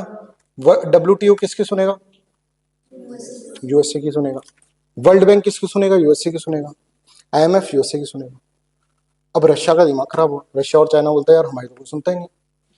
और ये जो वर्ल्ड ऑर्गेनाइजेशन है they are very biased, particularly economic organisation. तो उनके दिमाग में ऐसा आया कि यार हम क्या करते हैं, हम एक नया ग्रुप बनाते हैं, ठीक है, जिसके अंदर हम अपना आगे चौके हम अपना करेंसी बनाएंगे, जैसे यूरोस होते हैं, ठीक है, वैसे करेंसी बनाएंगे। आगे जाके बैंक बनाएंगे, आईएमएफ जैसी एक ऑर्गेनाइजेशन बनाएंगे, ऐसा हम कुछ करेंगे, ठीक है। तो वो नेशंस जो होंगे वो होंगे ब्रिक्स नेशंस, ठीक है। अब ब्रिक्स नेशन की कहानी का बेसिक अंडरस्टैंडिंग समझ के, डिसइंटीग्रेशन ऑफ यूएसएसआर हुआ, एकमात्र पावर रहेगी यूएसए, वर्ल्ड के अंदर सब कुछ गवर्न कर रही है यूएसए, इकोनॉमिक डायमेंशंस के अंदर एक ऑर्गेनाइजेशन बनाई, that is known as BRICS organisation, ठीक है। तो ब्रिक्स के बारे में हम पढ़ते हैं। ब्रिक्स अभी न्यूज में इसलिए भी है बिकॉज ब्रिक्स का एक्सपेंशन हो गया है, इसके अंदर कुछ कंट्रीज और ऐड इसके अंदर हो गई है। कौन सी कंट्रीज ऐड नहीं, वो भी अपन इसके अंदर पढ़ेंगे। चलो, after end of cold war, cold war ही चल रहा है अभी तक। अगर अपन अब सोचो, अगर आप कोल्ड वॉर को नहीं समझते, इन ऑर्गेनाइजेशन से लिंक नहीं कर पाते, तो नहीं याद होता, समझ रहे हैं। तो बेसिक डायमेंशन हर ऑर्गेनाइजेशन, जब यूनाइटेड नेशंस पढ़ेंगे, एक बड़ी ऑर्गेनाइजेशन, तो उसका पूरा वर्ल्ड वॉर के बारे में समझेंगे, ठीक है, पहले, फिर जाकर हमको यूनाइटेड नेशंस के बारे में समझेंगे। हाँ हाँ प्लीज जाइए ना यार, इसके लिए पूछने की जरूरत नहीं है, ठीक है। तो देखो, after end of the cold war, world order of United States supported by the EU countries dominated international economics. समझ में आ गया। International organisation WTO, IMF, World Bank, ये सब चीजें इनके ही पिट्ठू बन के रह गए। अब रशिया जैसा कंट्री है, ठीक है, वो सोचेगा यार हमारी चली नहीं रही, तो उसका सेल्फ रिस्पेक्ट, चाइना, है ना। तो ये दो, ड्यूरिंग 2008 ग्लोबल फाइनेंशियल क्राइसिस भी आएगा, सबको पता है, ठीक है, वर्ल्ड इकोनॉमी के अंदर रिसेशन आया था। तो यूनाइटेड स्टेट्स ऑफ अमेरिका थोड़ा कमजोर पड़ जाएगा, क्योंकि उसके बहुत सारे बैंक्स जो थे ना वो गिर गए थे। लेमन ब्रदर्स नाम का बैंक गिर गया था, और स्टार्टिंग यूएसए के अंदर ही इकोनॉमिक क्राइसिस का हुआ था, समझ में आ रहा। अब सबसे बढ़िया चोट कब पड़ सकती है, इस टाइम पड़ सकती है जब आदमी कमजोर हो। तो यूनाइटेड स्टेट्स ऑफ अमेरिका कमजोर है 2008 के अंदर, फाइनेंशियल क्राइसिस आ रहे। तो फिर उन्होंने सोचा यार अब हम इकोनॉमी को, क्योंकि इकोनॉमी के अंदर यूएसए भी थोड़ा कमजोर पड़ा हुआ है, अब हम क्या करते हैं, इकोनॉमी, वर्ल्ड इकोनॉमी को अपनी साइड कर लेते हैं। इसके लिए हमको एक ऑर्गेनाइजेशन बनानी पड़ेगी। That organisation was BRIC organisation. Starting में ब्रिक बनता है, ठीक है। तो Russia and China find this an opportunity, सबको समझ में आ रहा है। 2009 proposed a strong cooperation among the emerging economies across the world. This led to the establishment of international grouping known as BRIC, है ना। ब्रिक ग्रुपिंग का अब देखो यहां तक आपको ये चीजें याद है ना। अब जैसे हमने याद करता कि नाटो का कौन सा ट्रीटी था, जल्दी बताओ सब बच्चे बोलो एक साथ। वॉशिंगटन ट्रीटी, है ना, वॉशिंगटन ट्रीटी या नॉर्थ अटलांटिक। वैसे है ना कुछ ऑर्गेनाइजेशन का, जैसे ये क्वेश्चन पूछा जा सका है यूपीएससी के अंदर, मे बी 2014 या 15 के अंदर ये क्वेश्चन पूछा था। Brick grouping first formal submit कब हुई थी? येक्टेरिनबर्ग के अंदर हुई थी रशिया में, ठीक है, 2009। अच्छा 2009 में क्यों हुई? समझ गए ना, इसलिए हर एक का ना कोई लॉजिक है, ऐसा नहीं कि ऑर्गेनाइजेशन भाई अभी बना दे, पहले क्यों नहीं बना पाए? क्योंकि वो कमजोर ही नहीं था, जब कमजोर होगा तभी बनाएंगे। 2009 के अंदर एक ऑर्गेनाइजेशन बनते हैं, that is known as BRIC. BRIC यहां पर बनती है, ठीक है। इन द नेक्स्ट समिट 2010 के अंदर जब समिट होगी तो साउथ अफ्रीका जो होगा वो भी ब्रिक का पार्ट बन जाएगा। अब हमको एक डायमेंशन इसके अंदर ये समझ में आनी चाहिए जो कि आपके मेंस के अंदर भी काम आएगा। ब्रिक एक ऐसी ऑर्गेनाइजेशन है जो वेस्टर्न कंट्रीज को चैलेंज कर रही है, यस और नो, इकोनॉमिक डायमेंशन के अंदर, कि WTO तुम्हारा होगा, वर्ल्ड बैंक तुम्हारा होगा, IMF तुम्हारा होगा, हम अलग ही सिस्टम बना देंगे, हम अपना बैंक बना देंगे। बनाया भी उन्होंने न्यू डेवलपमेंट बैंक, समझ में आ रहा है क्यों ये बना? SCO ने तो नहीं बनाया, इसने क्यों बनाया? क्योंकि इसका बेसिक ही वो है ना, ये करी इसलिए रहा है, ठीक है। अच्छा ऐसे समझ में आ रहा है सबको? अब मैं मार्कर यूज ही नहीं कर रहा, ठीक है, वो टेंशन नहीं करता। तो यहां पर देखो अब, अच्छा अब अगर मान लीजिए कोई दूसरी कंट्री, मान लीजिए इजिप्ट कहता है कि साहब मैं भी ब्रिक्स में जाऊं, तो किसको दिक्कत होगी? USA को दिक्कत होगी। अर्जेंटीना बोलता है मैं भी जाऊं, अर्जेंटीना पहले चला भी गया था फिर वापस आ गया, क्यों आ गया? USA बोलेगा यार तुम मेरे अगेंस्ट में जा रहा है, USA और उसकी अलाइज यूरोपियन कंट्रीज, ठीक है। तो देखो BRICS group first formal summit also held in the Yekaterinburg commenced on 16 June 2009। अब यहाँ पे ब्राजील लिखा हुआ था एग्जाम के अंदर, या फिर यही स्टेटमेंट था शायद, है ना, एग्जाम के अंदर। तो अब बच्चों को नहीं पता होगा तो फिर नहीं कर पाएंगे। अपन को वो चीज फोकस करना है, एक बार प्रीलिम्स क्लियर कर लो, मेंस की भी कुछ क्लासेस ऐसी, एक बार तुम प्रीलिम्स क्लियर कर लो, मेंस की जिम्मेदारी हम ले लेंगे, क्यों सर, है ना, मेंस की जिम्मेदारी हम पूरा एक कोर्स डिजाइन कर लेंगे और हम ले लेंगे। अच्छा प्रीलिम्स का भी हमने, है ना, विजन आइस के अंदर जब हम थे तो 2017 के अंदर हमने एक बैच निकाला था, उसके अंदर हम प्रॉपर टेस्ट लिए थे पहले बच्चों के कि कौन कौन बच्चे एलिजिबल है उसके लिए, है ना। उसके बाद उस बैच के अंदर 60 स्टूडेंट थे, 15 students get selected in the prelims examination. समझ में आ रहा है? मेहनत करोगे तो हो जाएगा, और बाकी भगवान तुम्हारे साथ है ही, थोड़ा एक्सटेंड करवा ही दिया है 20 दिन तो, ठीक है। तो किस्मत तो है ही अपने साथ, बस आपको क्लियर करना है। अब किस्मत एक्चुअली सबके साथ है, एग्जाम कॉम्पिटिटिव है, कुछ ही बच्चे होंगे सिलेक्ट, तो आपको ज्यादा मेहनत करनी होगी, ठीक है। तो देखो नाउ ब्रिक एक्सपेंडेड मेंबरशिप, और ये सारे मेंबर्स हो गए। इसके अंदर पहले ना अर्जेंटीना भी था, अर्जेंटीना फिर बाद में चला गया। अब देखो मैप्स के अंदर देखोगे ना, यही न्यू मैप मिला है मेरे को, उसके अंदर अर्जेंटीना भी लिख रखा है लोगों ने, ठीक है, अर्जेंटीना भी डाल रखा है यहाँ पर, अर्जेंटीना इज नॉट देयर, ठीक है। ये जो कंट्रीज है, ये ग्रीन वाली कंट्री न्यू मेंबर है ना, इसमें याद रखना किसी कुछ कुछ किताबों के अंदर और कुछ कुछ नोट्स के अंदर ये दे रखा है Argentina, Argentina is not there, पहले था नहीं है, ठीक है। तो यहाँ पर देख लो भाई 5 कंट्रीज है, Saudi Arabia, Egypt, Iran, UAE और इथोपिया, ये 5 कंट्री। इस पे अगर यूपीएससी का बहुत इजी क्वेश्चन बनाना हो तो बना सकता है इसके ऊपर एक क्वेश्चन कि कौन कौन सी कंट्री है, उसमें पक्का वो अर्जेंटीना जा रहा है, इसकी गारंटी है। अगर क्वेश्चन इस पे बना तो अर्जेंटीना होगा उसमें, ठीक है। चलो तो अब अपन को बेसिक तो इसका ये पता लग गया, अब क्या होगा, बेसिक अपन को ये डायमेंशन का क्लियर हो गया।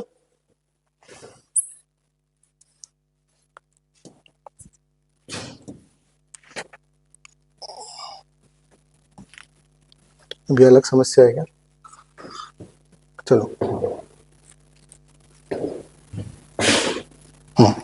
ठीक है। तो ड्यूरिंग 2008 ग्लोबल फाइनेंशियल क्राइसिस आया, रशिया ने इसको अपॉर्चुनिटी की तरह दिखा और इस तरह का एक ऑर्गेनाइजेशन है ब्रिक। तो ब्रिक ऑर्गेनाइजेशन बना, फिर ब्रिक्स बना, उसके बाद हम देख रहे हैं तो ये 5 और कंट्रीज के अंदर आ गए, Egypt, Ethiopia, Iran, Saudi Arabia, UAE, है ना। अगर ये सब चीजें याद नहीं होती, अगेन आई एम सेइंग कि मैं कुछ ट्रिक्स बना के ले आऊंगा कल, कि आपको याद करा दूंगा, पर एक बार पहले बिना ट्रिक्स के याद करो, क्योंकि फिर वो क्या होता है, सहारा बन जाता है ना, बैसाखी बन जाती है, वो अपन को नहीं बनानी है ना। तो 5 कंट्रीज यहाँ पर है। अब क्या होता है कि इनका मेन मकसद क्या था? मेन मकसद ये था वर्ल्ड बैंक जो है उसकी दादागिरी खत्म करनी, है ना। तो अब इनको खुद को बैंक बनाना पड़ेगा। स्टार्टिंग में मनमोहन सिंह हमारे जो प्राइम मिनिस्टर थे, तो he was a good economist, ठीक है। तो उन्होंने कहा कि यार देखो एक डायमेंशन इन्होंने चला इन्होंने कहा यार डॉलर जो है ना उसको कमजोर कर देते हैं, सारी कंट्रीज मिलकर बात करने लगी ब्रिक्स के सारे नेशंस कि हम अपनी खुद की करेंसी निकाल लेते है ना, जैसे यूरोज है वैसे, जैसे डॉलर है वैसे। तो मनमोहन सिंह ने कहा कि ज्यादा हवा में मत उड़ो, ठीक है, कि अभी कंट्री निकालोगे डॉलर बड़ा स्ट्रांग है, उसके कारण मात खा जाओगे, अभी डिमोटिवेट हो जाओगे। एक काम कर लेते हैं, हम बैंक खोल लेते हैं, है ना। तो 2012 के अंदर अगर आप देखेंगे न्यू दिल्ली के अंदर सबमिट हो रही है, Manmohan Singh is the prime minister, और मनमोहन सिंह ने बोला कि हमको एक बैंक खोलना चाहिए, ब्रिक्स डेवलपमेंट बैंक। अभी नाम नहीं पड़ा है, ठीक है, नाम 2015 के अंदर पड़ेगा, है ना। तो मनमोहन सिंह ने बोला ब्रिक्स डेवलपमेंट बैंक हम यहाँ पर खोल लेते हैं, जिससे क्या होगा कि हम उसके अंदर मिल बांट कर अपन पैसा इकट्ठा करेंगे, और बैंक जैसे वर्क करता है वैसे करने लग जाएगा। बैंक कैसे वर्क करता है ये सबको पता है ना, एक तरफ से पैसा देगा लेगा, दूसरी तरफ पैसा देगा, ठीक है, पता है सबको, है ना। तो वैसे हम बैंक इसके अंदर खोलेंगे। अच्छा, अब ये हुआ कि देखो वर्ल्ड बैंक का अगर हम देखेंगे ना, हम वर्ल्ड बैंक भी पढ़ेंगे, IMF भी पढ़ा दूंगा, मेरे को जैसा लगता रहेगा ना तो मैं और भी ज्यादा आपको देता रहूंगा। ये लिस्ट तो हमने एक बस इस लिस्ट को मान लो बस एक लिस्ट की तरह, इससे तो ज्यादा ही पढ़ाएंगे अपन, है ना, और एक दो क्लासेस और एक्सटेंड हो जाएगी, ठीक है, तो हम कर लेंगे उसके अंदर, ठीक है। इकोनॉमिक ऑर्गेनाइजेशन और ये सब कुछ आपको अच्छे से पढ़ा देंगे, कोई दिक्कत नहीं है, ठीक है, बस आपको पढ़ना है, हम हमारी तरफ से मेहनत करेंगे। अब मैं टेस्ट देखूंगा सबसे पहले कि आप लोगों के टेस्ट के अंदर कितने मार्क्स आ रहे हैं, अच्छे मार्क्स आने चाहिए, ठीक है। सारे क्वेश्चंस अच्छे हैं, पर सारे क्वेश्चंस इसी क्लास के अंदर से ही मैं कहीं ना कहीं आपको बताते जा रहा हूँ, ठीक है।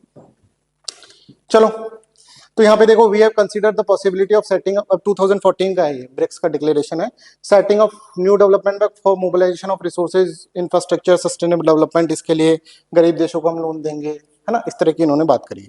अब उस वक्त चाइना बोला कि यार एक काम करते हैं, मैं ज्यादा पैसा डाल देता हूँ उसमें, है ना, मेरे वोटिंग राइट्स ज्यादा कर दो, है ना। तो मनमोहन सिंह बोलेंगे उस वक्त जो कंट्रीज होंगी दूसरी कंट्रीज, वो ये सारे बोलेंगे कि देखो साहब वापस से वर्ल्ड बैंक थोड़ी ना बनाना है, वर्ल्ड बैंक में कोटा सिस्टम होता है, ठीक है, जिसके अंदर यूएसए की वोटिंग राइट्स बहुत ज्यादा है, ठीक है, वो क्या होता है वो मैं आपको बता दूंगा जब वर्ल्ड बैंक पढ़ाऊंगा, है ना, IMF के अंदर। तो वैसा ही सिस्टम बन जाएगा फिर इसके अंदर, तो सबको इक्वल शेयर रखना चाहिए। तो पांचों कंट्रीज अपने इक्वल शेयर यहाँ पे देखेंगे, देखो शेयर सबके इक्वल है, ठीक है, 20% ओनरशिप है, 5 कंट्रीज में 20% ओनरशिप है, सब सेम सेम पैसा इसके अंदर डालेंगे और एक बैंक बन गया, ठीक है। अब ये बैंक आगे चलकर क्या होता है, आगे चलकर ये बैंक बहुत अच्छा वर्क करने लग जाता है, तो दूसरी कंट्री सोचेंगे यार इस बैंक के मेंबर बन जाए तो बढ़िया है ना, लोन जब भी लेना होगा ले लेंगे, डेवलपमेंट कर लेंगे, अच्छी इंटरेस्ट रेट पे लोन यहाँ पर मिल जाएगा। तो कुछ और भी कंट्रीज, ये शायद अगर आपको अभी न्यू डेवलपमेंट बैंक के बारे में पूछा जाए तो आपको 5 कंट्री पता है, कोई और कंट्री किसी को पता है? इसके अलावा भी कंट्रीज है, और ये बहुत पुरानी है, 2018 में ऐड हो गई थी, पर नोट्स में ऐड नहीं हुई, इसलिए तुम्हारे दिमाग में ऐड नहीं हुई, है ना। तो ब्रिक्स के अंदर कौन कौन कंट्रीज हैं, तो ये तो हैं 5 कंट्रीज, के अलावा बांग्लादेश, यूएई, इजिप्ट और उरुग्वे भी। Are you getting this one? तो ब्रिक्स ऑर्गेनाइजेशन के अंदर जब 5 ही मेंबर्स थे, 2018 की बात है, 2018 के अंदर ऐड हुई है, राइट, तभी भी ये कंट्रीज और ऐड हो गई। तो non BRICS members is also the part of new development bank, yes, ऐसा क्वेश्चन पूछा जा सकता है ना, क्योंकि देखो अभी यहां पर किसी को भी नहीं पता होगा, किसको पता था, चलो ये 4 कंट्रीज थी, आपको पता था, है ना, 2 ही जनों को पता है, यूपीएससी को पता है कि इतने बच्चों में से 2 ही को पता है, समझ रहे हैं, क्योंकि उसको एलिमिनेट करना है, दिस इज एलिमिनेशन राउंड, यहाँ पे ऐसा मुक्का मारना है कि सामने वाला गिर जाए, दूसरा मार ही नहीं पाए, एक ही क्वेश्चन कहानी बदल देगा, ठीक है। चलो भाई, ये न्यू मेंबर्स है, इसको अपन को याद करना है, बांग्लादेश, यूएई, इजिप्ट, उरुग्वे और 5 अपने वो ब्रिक्स वाले, और फिर अब और ऐड हो जाते हैं इसके अंदर, 4 मेंबर्स और ऐड हो गए, वो मैंने आपको इसके अंदर बता दिए, ठीक है। अच्छा, इस बैंक का हेडक्वार्टर कहाँ है? शंघाई, चाइना के अंदर। चाइना ने बोला ठीक है यार तुम पैसा नहीं देना चाहते मेरे को, ऐसे याद करने के लिए बोल लो, है ना, तो हेडक्वार्टर तो मेरे अंदर ही रखो।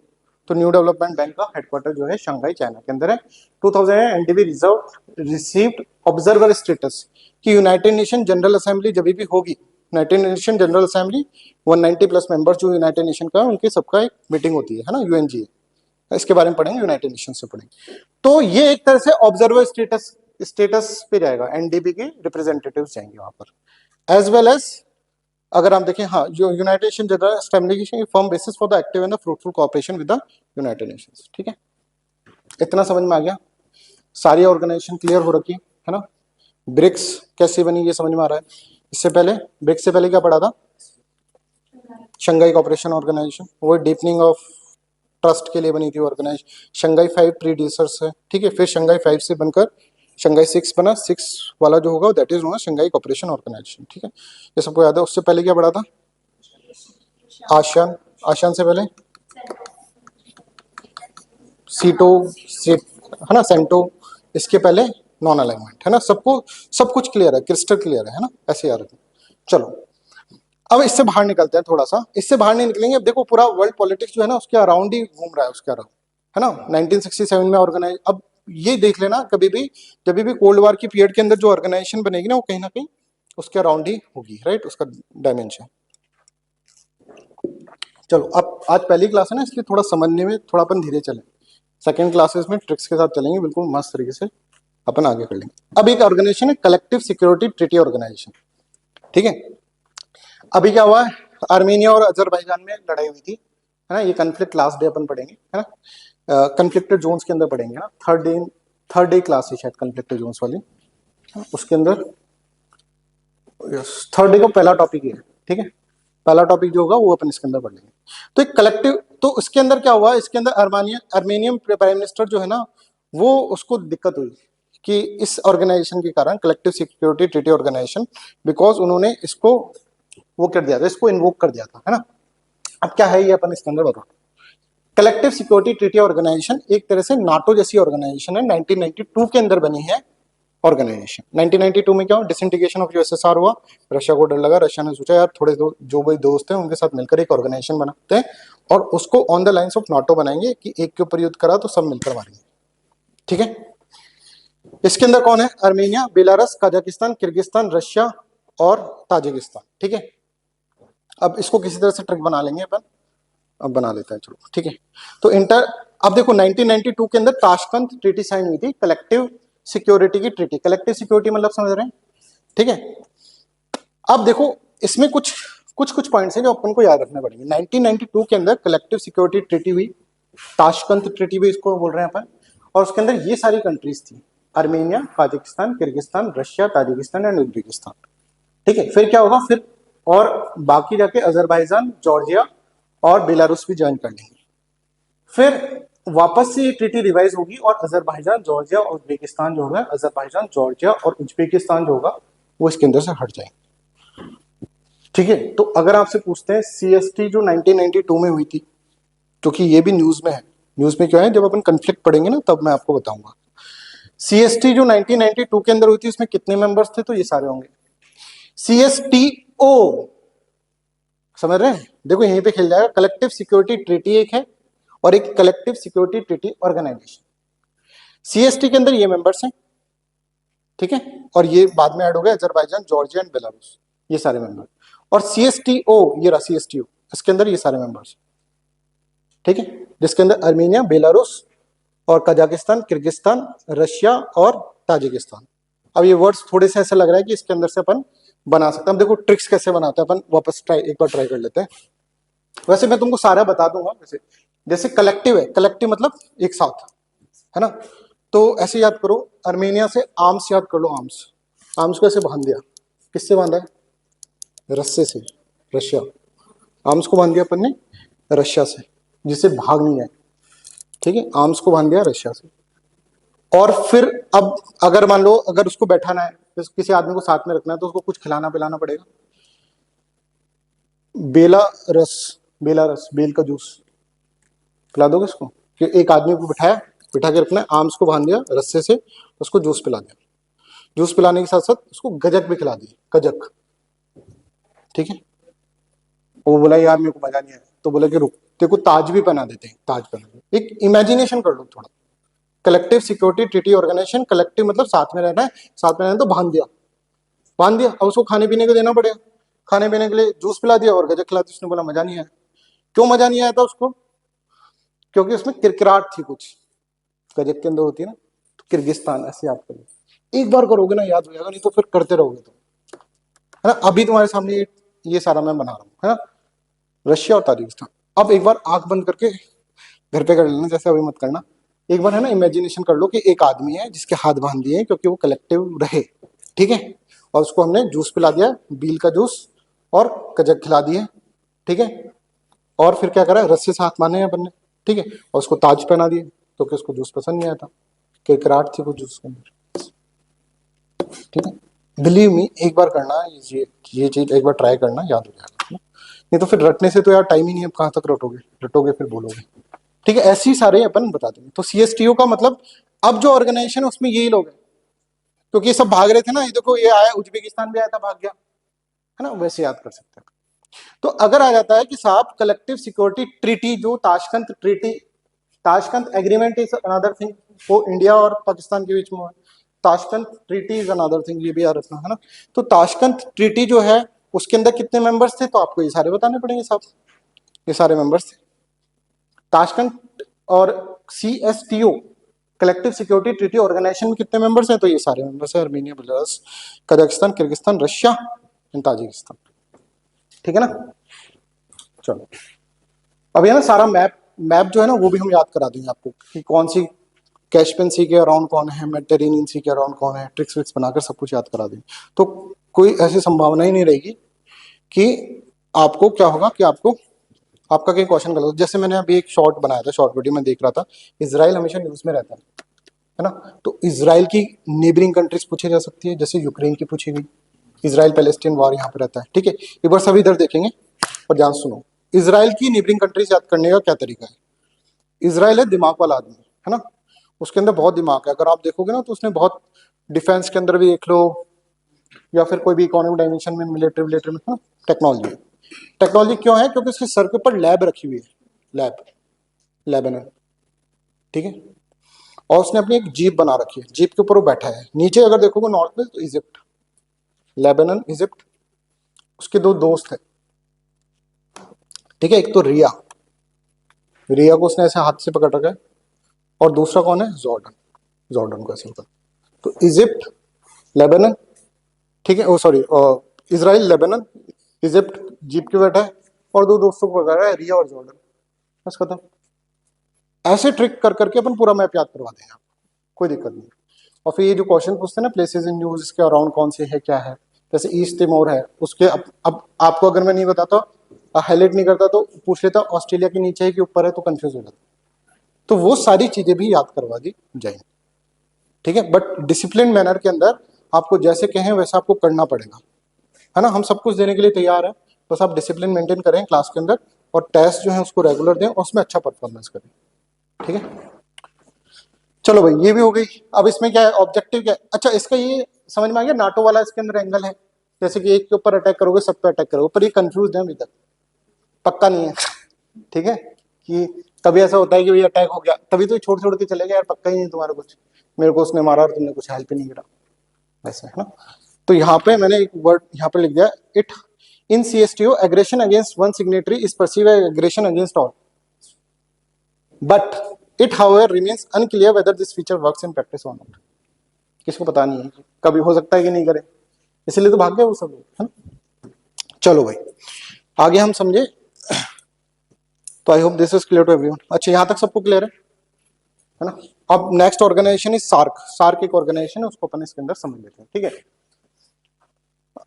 अब सार्क है 1970s का कॉन्सेप्ट, है ना, और ये भी एक तरह से साइकोलॉजिकल फियर के ऊपर है, कि देखो 1970s के आसपास आप देखेंगे तो बहुत सारे कंट्रीज थे जो थे वो इंडिपेंडेंट हो गए, जैसे इंडिया एक बड़ा कंट्री है ना, वो इंडिपेंडेंट हो गया, राइट। अब यस ब्लू शर्ट, आप बार बार इसमें क्यों देख रहे हैं नोट्स में, कुछ कुछ रह जाएगा, फिर याद नहीं रह पाएगा, एग्जाम के अंदर प्रॉब्लम आ जाएगा ना। तो it's a request, very kind request, कि भी नोट्स को मत देखो बार बार में, आप पेज पलटने से क्या होगा, हाँ है तो वो चेंज तो हो नहीं जाएंगे, क्लास के बाहर गए नोट्स बदल गए, ऐसा तो होगा नहीं, वही है आपके पास नोट्स।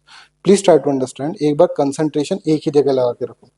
ये क्लास है ना, आपको ऐसी कैसी याद रहेगी, ब्लेम, रिकॉर्डिंग भी नहीं देखनी है आपको, अगर कंसंट्रेशन से सुनोगे तो। और कितने सारे कॉन्सेप्ट्स आपके यहाँ पर क्लियर हो जाएंगे, आपको पता ही नहीं चलेगा कब आपके और भी सब्जेक्ट से कॉन्सेप्ट क्लियर होंगे। ठीक है, और क्वेश्चंस कैसे पूछे जाएंगे इन कॉन्सेप्ट से वो भी हम आपको दे रहे हैं। अभी कंसंट्रेट प्लीज बनाकर रखें, concentration is very much required.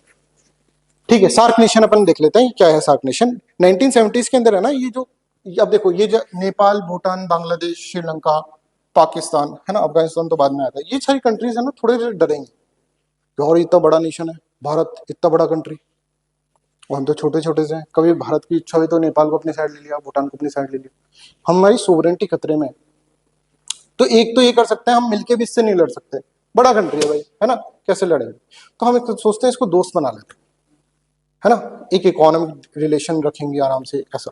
तो एक साइकोलॉजिकल फियर के कारण एक ऑर्गेनाइजेशन बनेगी, that is known as SAARC. तो देखो, in ending of 1977 inner South Asian nations that include Bangladesh, Bhutan, India, Maldives, Nepal, Pakistan and Sri Lanka, ठीक है, ये सारी कंट्रीज एक्सेप्ट अफगानिस्तान। अभी अफगानिस्तान ये थी, बाद में आएगी अफगानिस्तान, है ना। तो last country added in SAARC ऐसे पूछ सकते हैं। वैसे SAARC organisation is a defunct organisation, ये आपको पता है ना, कोई काम की नहीं रही है। काम की क्यों नहीं रही है? क्योंकि इन दोनों कंट्रीज के कारण पाकिस्तान और इंडिया का बैटल ग्राउंड बन गया। लास्ट एक बार तो ऐसा हुआ था कि नेपाल के अंदर, जब नेपाल के अंदर एक सबमिट हुई थी उसकी सार्क की, शायद लास्ट सबमिट नेपाल के अंदर ही हुई थी, है ना।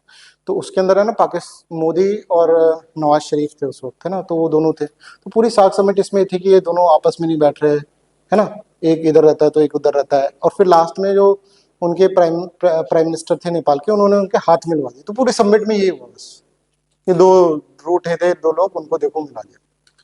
तो मतलब it is a defunct organisation, it is just what कि ऑर्गेनाइजेशन अब खत्म हो चुकी है ना। क्यों? क्योंकि पाकिस्तान अगर कुछ इंडिया करना चाहेगा ना, जैसे इंडिया ने कहा कि सार्क सैटेलाइट बनाएंगे हम, सबको सैटेलाइट की फैसिलिटीज देंगे, जैसे आप जीपीएस अपने अपने यूज करना।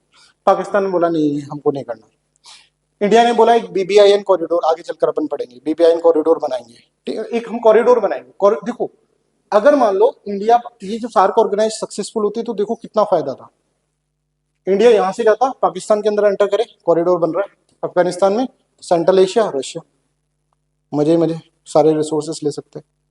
और यहाँ पर देखो, फिर यहाँ से साउथ ईस्ट एशियन नेशंस, एक इतना बड़ा कॉरिडोर बनता, पूरा ये एरिया जो था ना वो ग्रो कर देता। पर पाकिस्तान बोले भैया मैं नहीं आने दूंगा इसको, इंडिया का ग्रो, चाहे मैं अपना ग्रो करूँ ना करूँ, इंडिया का ग्रोथ नहीं होना चाहिए, है ना। तो कनेक्टिविटी इशू है इंडिया का, है ना।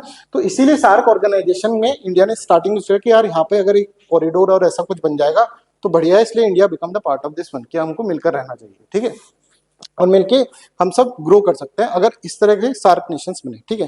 खैर, तो यहाँ पे एक ट्रेड ब्लॉक बनाने की कोशिश करी, ठीक है, जिससे कि सब spirit of friendship, trust and understanding, समझ रहे हैं, क्योंकि सब घबराए हुए हैं कि यार इतना बड़ा नेशन है, इसके कारण खतरा हो सकता है। तो एक स्पिरिट ऑफ ट्रस्ट अंडरस्टैंडिंग बने, क्योंकि आपस के अंदर बहुत ज्यादा, अब मेरे को ऐसा लग रहा है कि यार ये मेरे को है ना कभी भी उठाकर अपने जेल में डाल देगा, तो मैं उसके साथ कैसे रिलेशन बना पाऊंगा, है ना। तो मैं उसको एक ग्रुप में लूँ, तो देख भाई ऐसा मत करना मेरे साथ, मैं छोटा नेशन हूँ, नेपाल भूटान। सोचो अगर 1970s के अंदर नेपाल भूटान की क्या हालत होती है, उनको खुद को नहीं पता होता होगा कि हम सोवरेन है कि नहीं, ऊपर चाइना बैठा है, नीचे इंडिया बैठा है, समझ में रहा है? तो उस टाइम की एक ऑर्गेनाइजेशन बनाई गई, राइट।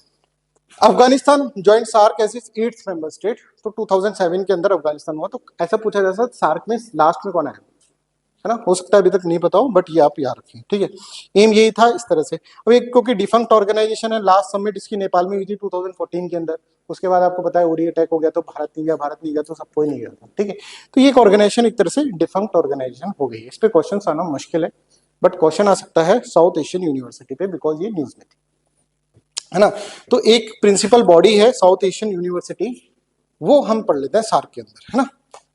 अब देखो बहुत सारी ऑर्गेनाइजेशन है, सबको अगर डिटेल में पढ़ेंगे, जो अपन को इंपॉर्टेंट है, लग रहा है कि भाई ये तो प्रीवियस पूछ ही लेगा, हाँ, सारे करंट अफेयर्स जो होंगे वो तो कवर हो ही जाएंगे आपके, ठीक है। इसके अंदर इंटरनेशनल रिलेशंस और इकोनॉमिक्स के भी थोड़े थोड़े इसके अंदर डाल दूंगा मैं, जितना पढ़ा सकता हूँ 7-8 दिन में उतना पढ़ा दूंगा, है ना।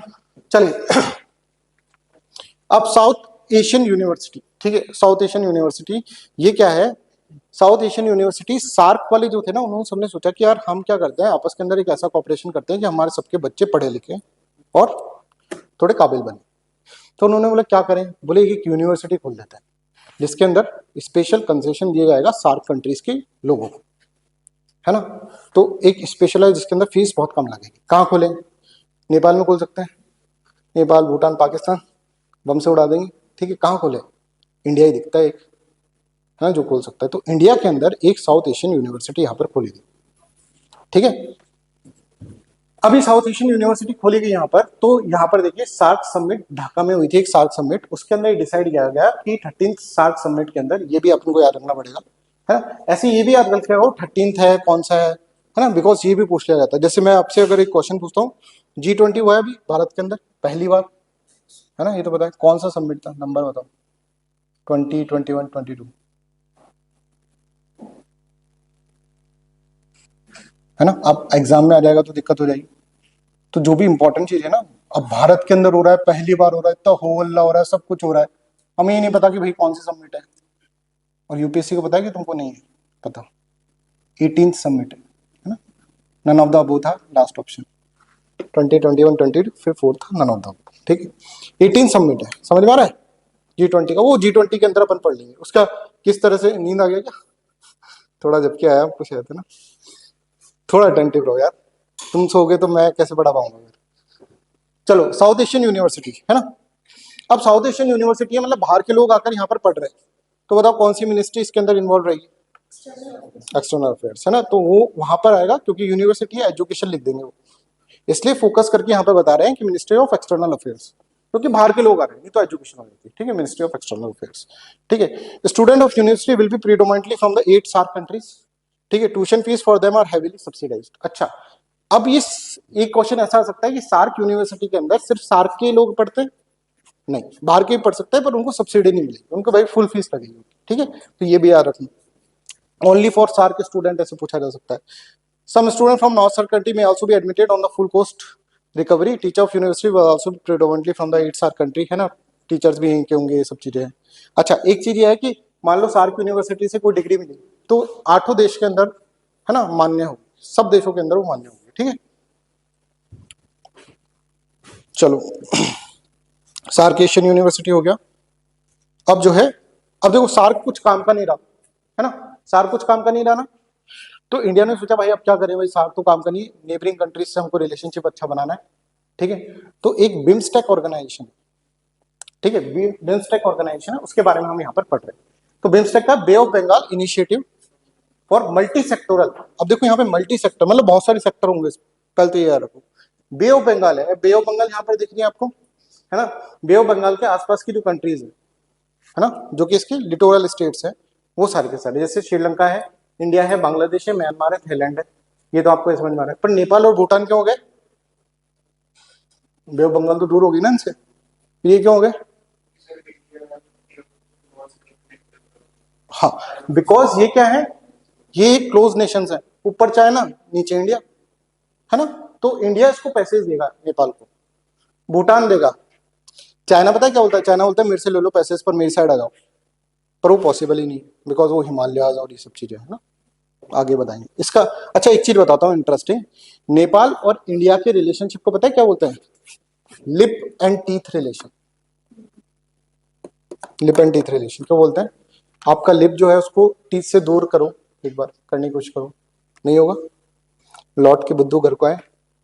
तो नेपाल हमेशा है ना इंडिया के साथ एक बार्गेनिंग चिपके कर करता है कि भाई या तो मेरी ये बात मानो, नहीं तो हम चाइना के पास चले जाएंगे, रूठ जाएंगे, है ना। तो हमेशा चाइना के पास जाने की कोशिश करता है, पर लौट कर उसको इधर ही आना है। क्यों? क्योंकि हिमालयास को क्रॉस करके थोड़ा ना चल जाए, है ना। पैसेज तो India they. Lip and teeth relation होता है। ऐसे बहुत सारे कॉन्सेप्ट हैं, इंटरेस्टिंग कॉन्सेप्ट है इंटरनेशनल रिलेशंस में, मेंस के सब्जेक्ट के अंदर पढ़ाते हैं, हाँ? चलो खैर, ये भी फालतू का बात था, ठीक है, प्रीलिम्स के अंदर काम नहीं आएगा, बट निकल गया। मेंस में बहुत काम आता है ऐसे, जो ये जो चीजें वर्ड्स यूज करते हैं ना, तो उससे एक वर्ड से लिप एंड टीथ रिलेशन लिख दिया ना, एक वर्ड से सबको समझ में आ गया। हमारे को 150 वर्ड्स में लिखना है, 150 से 200 वर्ड्स के अंदर, तो ये सब चीजें, ये तो ऐसे टर्म्स अपन को बहुत अच्छे इंपॉर्टेंटली याद होंगे, एग्जाम प्रीलिम्स में ये नहीं पूछा जाएगा। चलो, ये समझ में आ रहा है। तो बे ऑफ बंगाल के आसपास की कंट्रीज, जिसमें नेपाल और भूटान भी याद रखना, India, Sri Lanka, Thailand, Myanmar, Bangladesh, ठीक है। ऐसा एक एरिया है ये जिसमें इंडिया के साथ कोई कंफ्लिक्ट में नहीं है। नेबरिंग कंट्रीज, चाइना और पाकिस्तान कंफ्लिक्ट में रहते थे, अफगानिस्तान तो वैसे ही खुद अपने आप में कंफ्लिक्ट में रहता है। तो ये बहुत अच्छा ऑर्गन है, इसमें आराम से काम की बात कर सकते हैं, इसमें आराम से ग्रो कर सकते हैं। तो बिम्स्टेक ऑर्गेनाइजेशन के ऊपर इंडिया क्या है अभी फोकस कर रहा है, सार्क को भूल गए, ठीक है। एक क्वेश्चन भी आया यूपीएससी के अंदर कि बिम्स्टेक का रेलेवेंस बताओ सार्क के अगेंस्ट में, तो क्वेश्चन इजी था, ठीक है, वैसे आप कर सकते हैं, मेंस के अंदर आया था। तो बिम्स्टेक के अंदर कौन कौन से नेशन से, समझ में आ रहा है? ये तो बिल्कुल इजीली याद हो जाएगा तुमको, है ना, अगर आंख बंद करके याद करोगे मैप तो आ जाएगा, ठीक है।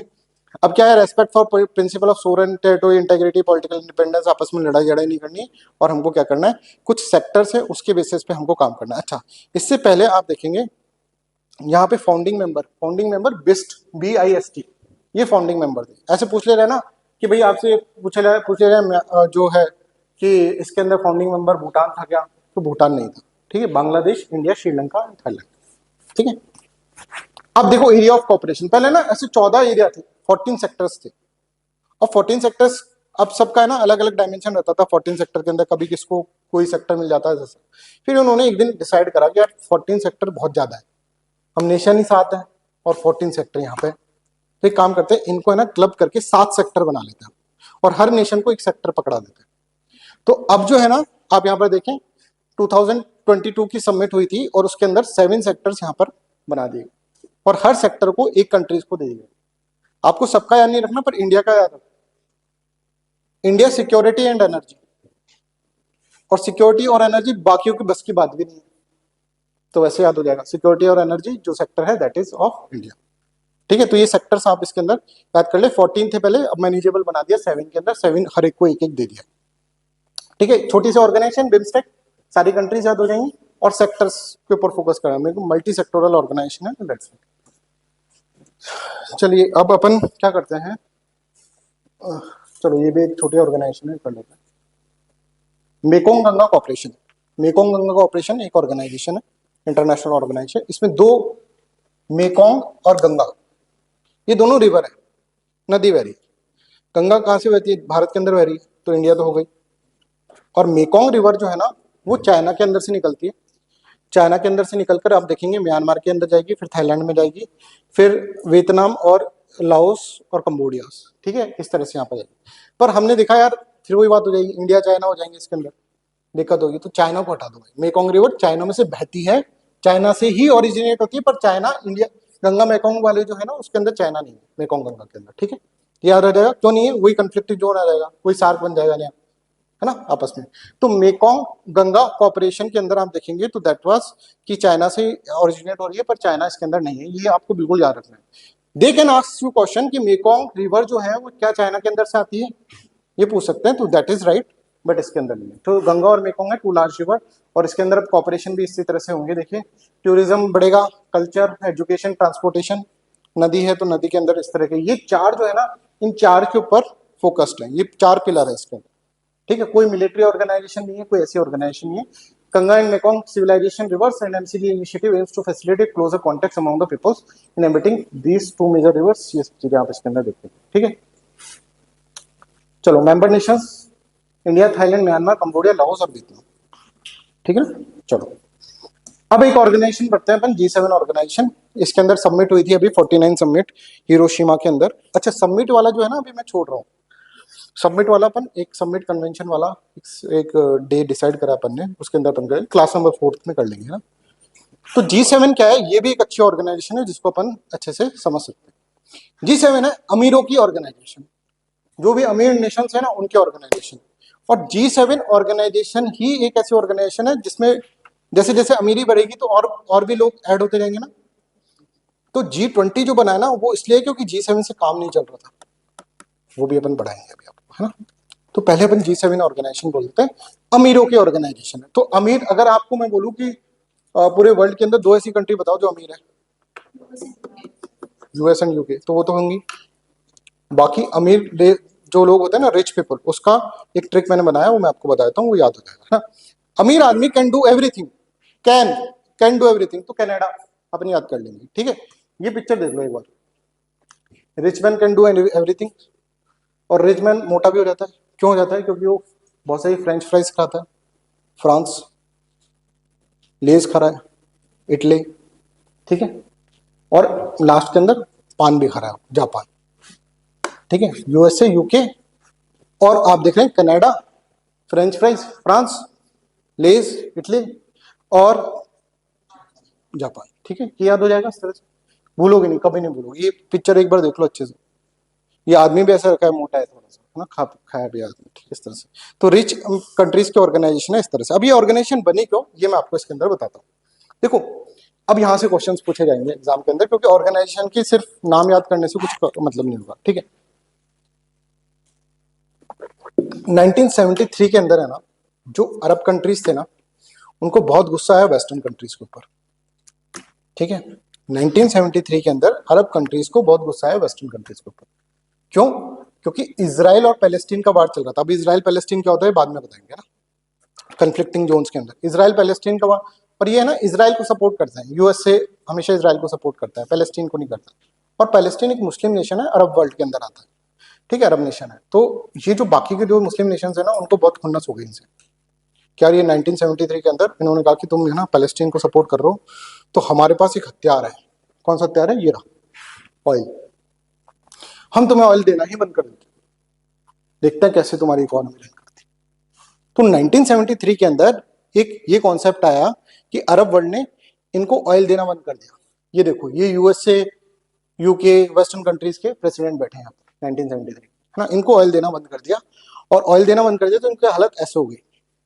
उस समय देखो 1970s में ऑयल कितना इंपॉर्टेंट था। अभी तो चलो फिर इलेक्ट्रिक व्हीकल्स और ये सब चीजें आ गई हैं, शेल गैस भी हो गया है। तो यहाँ पे उनका ऐसा बिल्कुल जाम बढ़ गया। अब ये जो है ना ऑर्गेनाइजेशन, G7 ऑर्गेनाइजेशन ने सोचा कि यार अब हमें क्या करना पड़ेगा, हमें एक ऑर्गेनाइजेशन बनानी पड़ेगी ऐसी चीजों से लड़ने के लिए। ये कब हो गया हमको तो पता ही नहीं चला। तो हम सबको एक ऑर्गेनाइजेशन बनानी पड़ेगी ऐसे क्राइसिस सिचुएशन से निपटने के लिए। तो अब कैसे क्वेश्चन आएगा? G7 ऑर्गेनाइजेशन पे क्वेश्चन आ सकता है, जिसमें एक स्टेटमेंट ये हो सकता है कि इसका रीजन था 1973 का ऑयल क्राइसिस।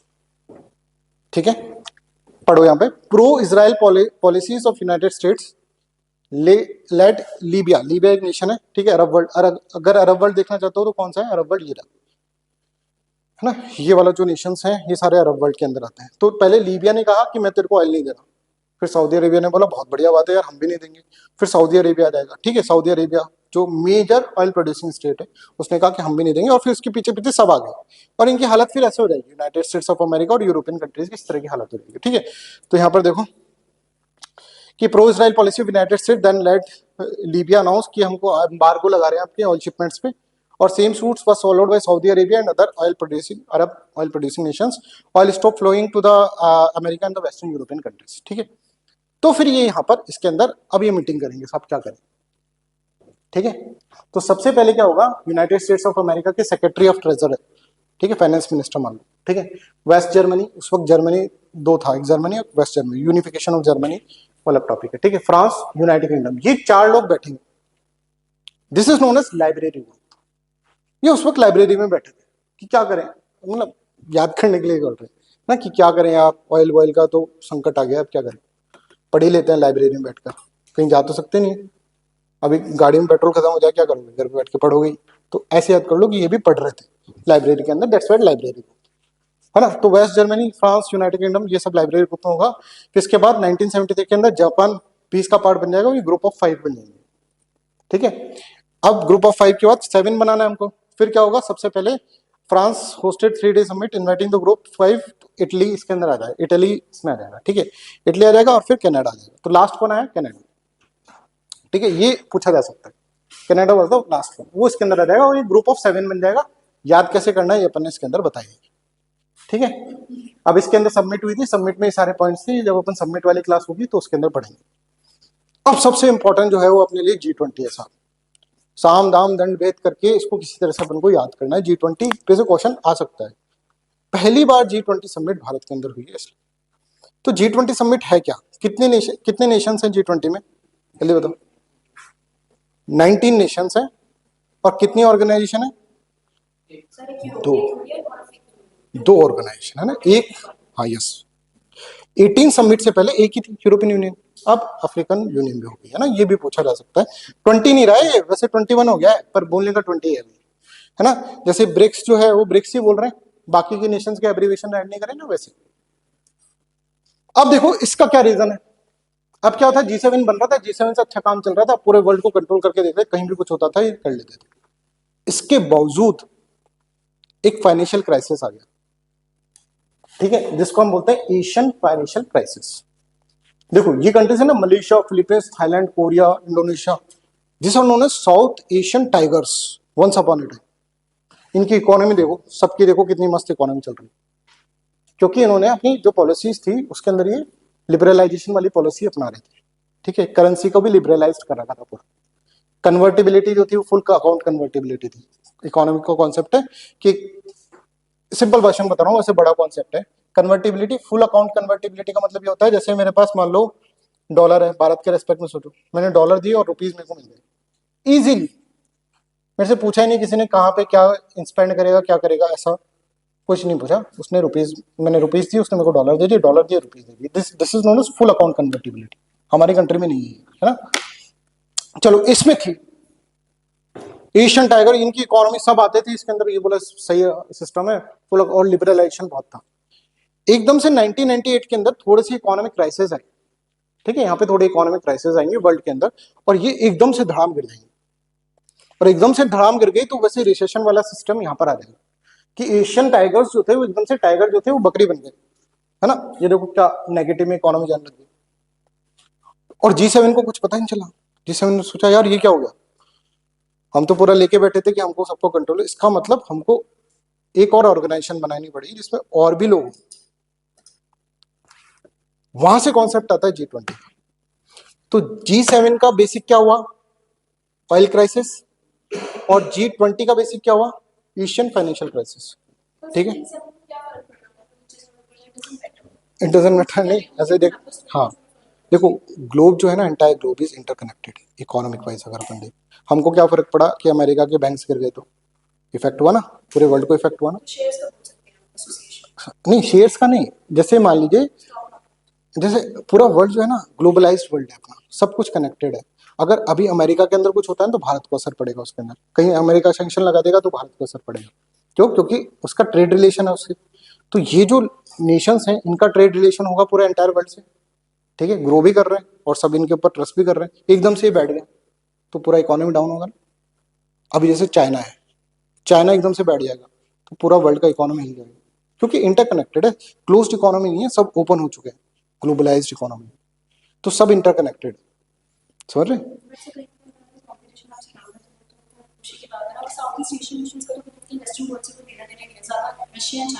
नहीं नहीं, ये तो पूरा कनेक्टेड, नहीं नहीं नहीं ऐसा नहीं है, गलत कॉन्सेप्ट है दिमाग में इस, ये जो,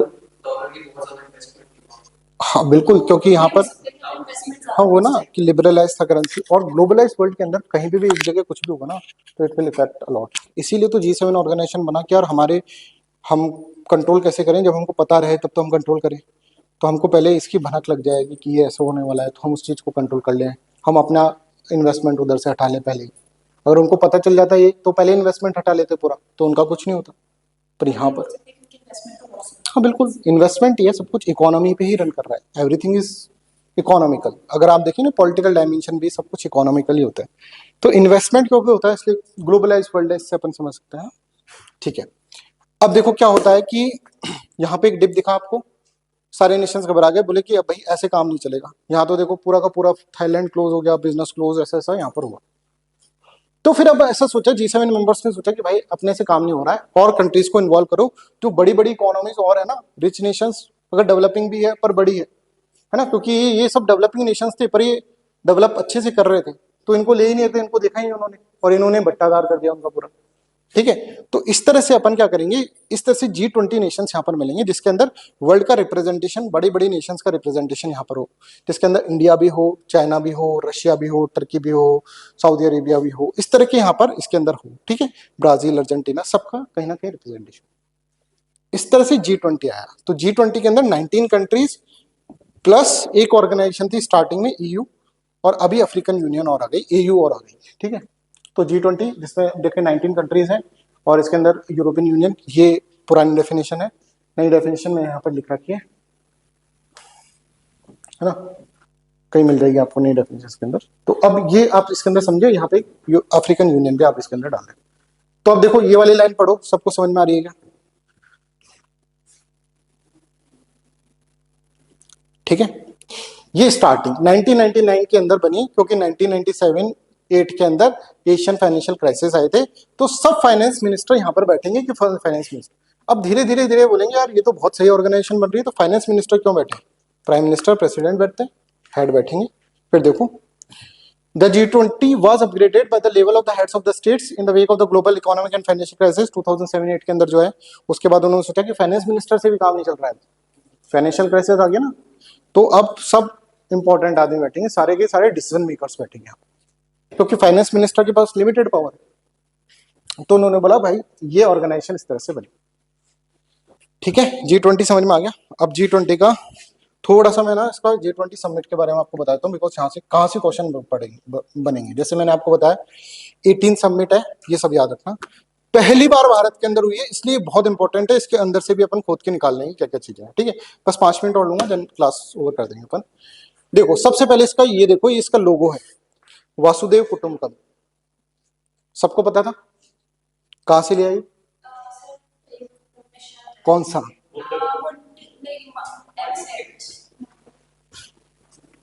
एमसी है, बिल्कुल सही है, माहोपनिषद है ना। अब हाँ बिल्कुल बिल्कुल, वासुदेव कुटुंबकम इज फ्रॉम माहोपनिषद। अब देखो क्यों, क्योंकि ऐसा क्वेश्चन आ चुका है यूपीएससी के अंदर। एम से तो मुंडक उपनिषद भी है, समझ रहे हो? तो वो अपन चले, सत्य में जयते is associated with which of the following, this is UPSC question. तो यहाँ पे हटा के ये वासुदेव कुटुंबकम लिख सकते हैं, समझ में आ रहा है? हमें याद था, हमने सब कुछ याद कर लिया भाई, Vasudev, one earth one family one future रटा हुआ है, पता नहीं है कौन से उपनिषद से। तो हमको इसके डिटेल्स में जाना पड़ेगा, आपको नहीं जाना है, मतलब आपको बस ये नोट्स रिवाइज करना है, this is the best notes, आपको अभी तक लग भी गया होगा। तो देखो थीम बहुत इंपॉर्टेंट है, वासुदेव कुटुंबकम। जिनको ये नहीं पता होगा उनको तो फिर यूपीएससी देना ही नहीं है उनको तो, है ना, वो तो ऐसे ही चलो दे देते हैं। महाउपनिषद से है, महाउपनिषद, ठीक है। इसका मतलब क्या है? अब देखो, one family one future one earth. Earth के अंदर कौन कौन रहता है? इंसान भी रहते हैं, जानवर भी रहते हैं, पेड़ पौधे भी रहते हैं, इन सबको बताना पड़ेगा, बचाना पड़ेगा, सस्टेनेबल डेवलपमेंट वाला अप्रोच, है ना। एक अर्थ है, एक फैमिली है, ठीक है। तो वन अर्थ वन फैमिली वाला जो कॉन्सेप्ट है वो इस तरह से, वन फैमिली वन फ्यूचर, क्योंकि सबका फ्यूचर आपस में लिंक है।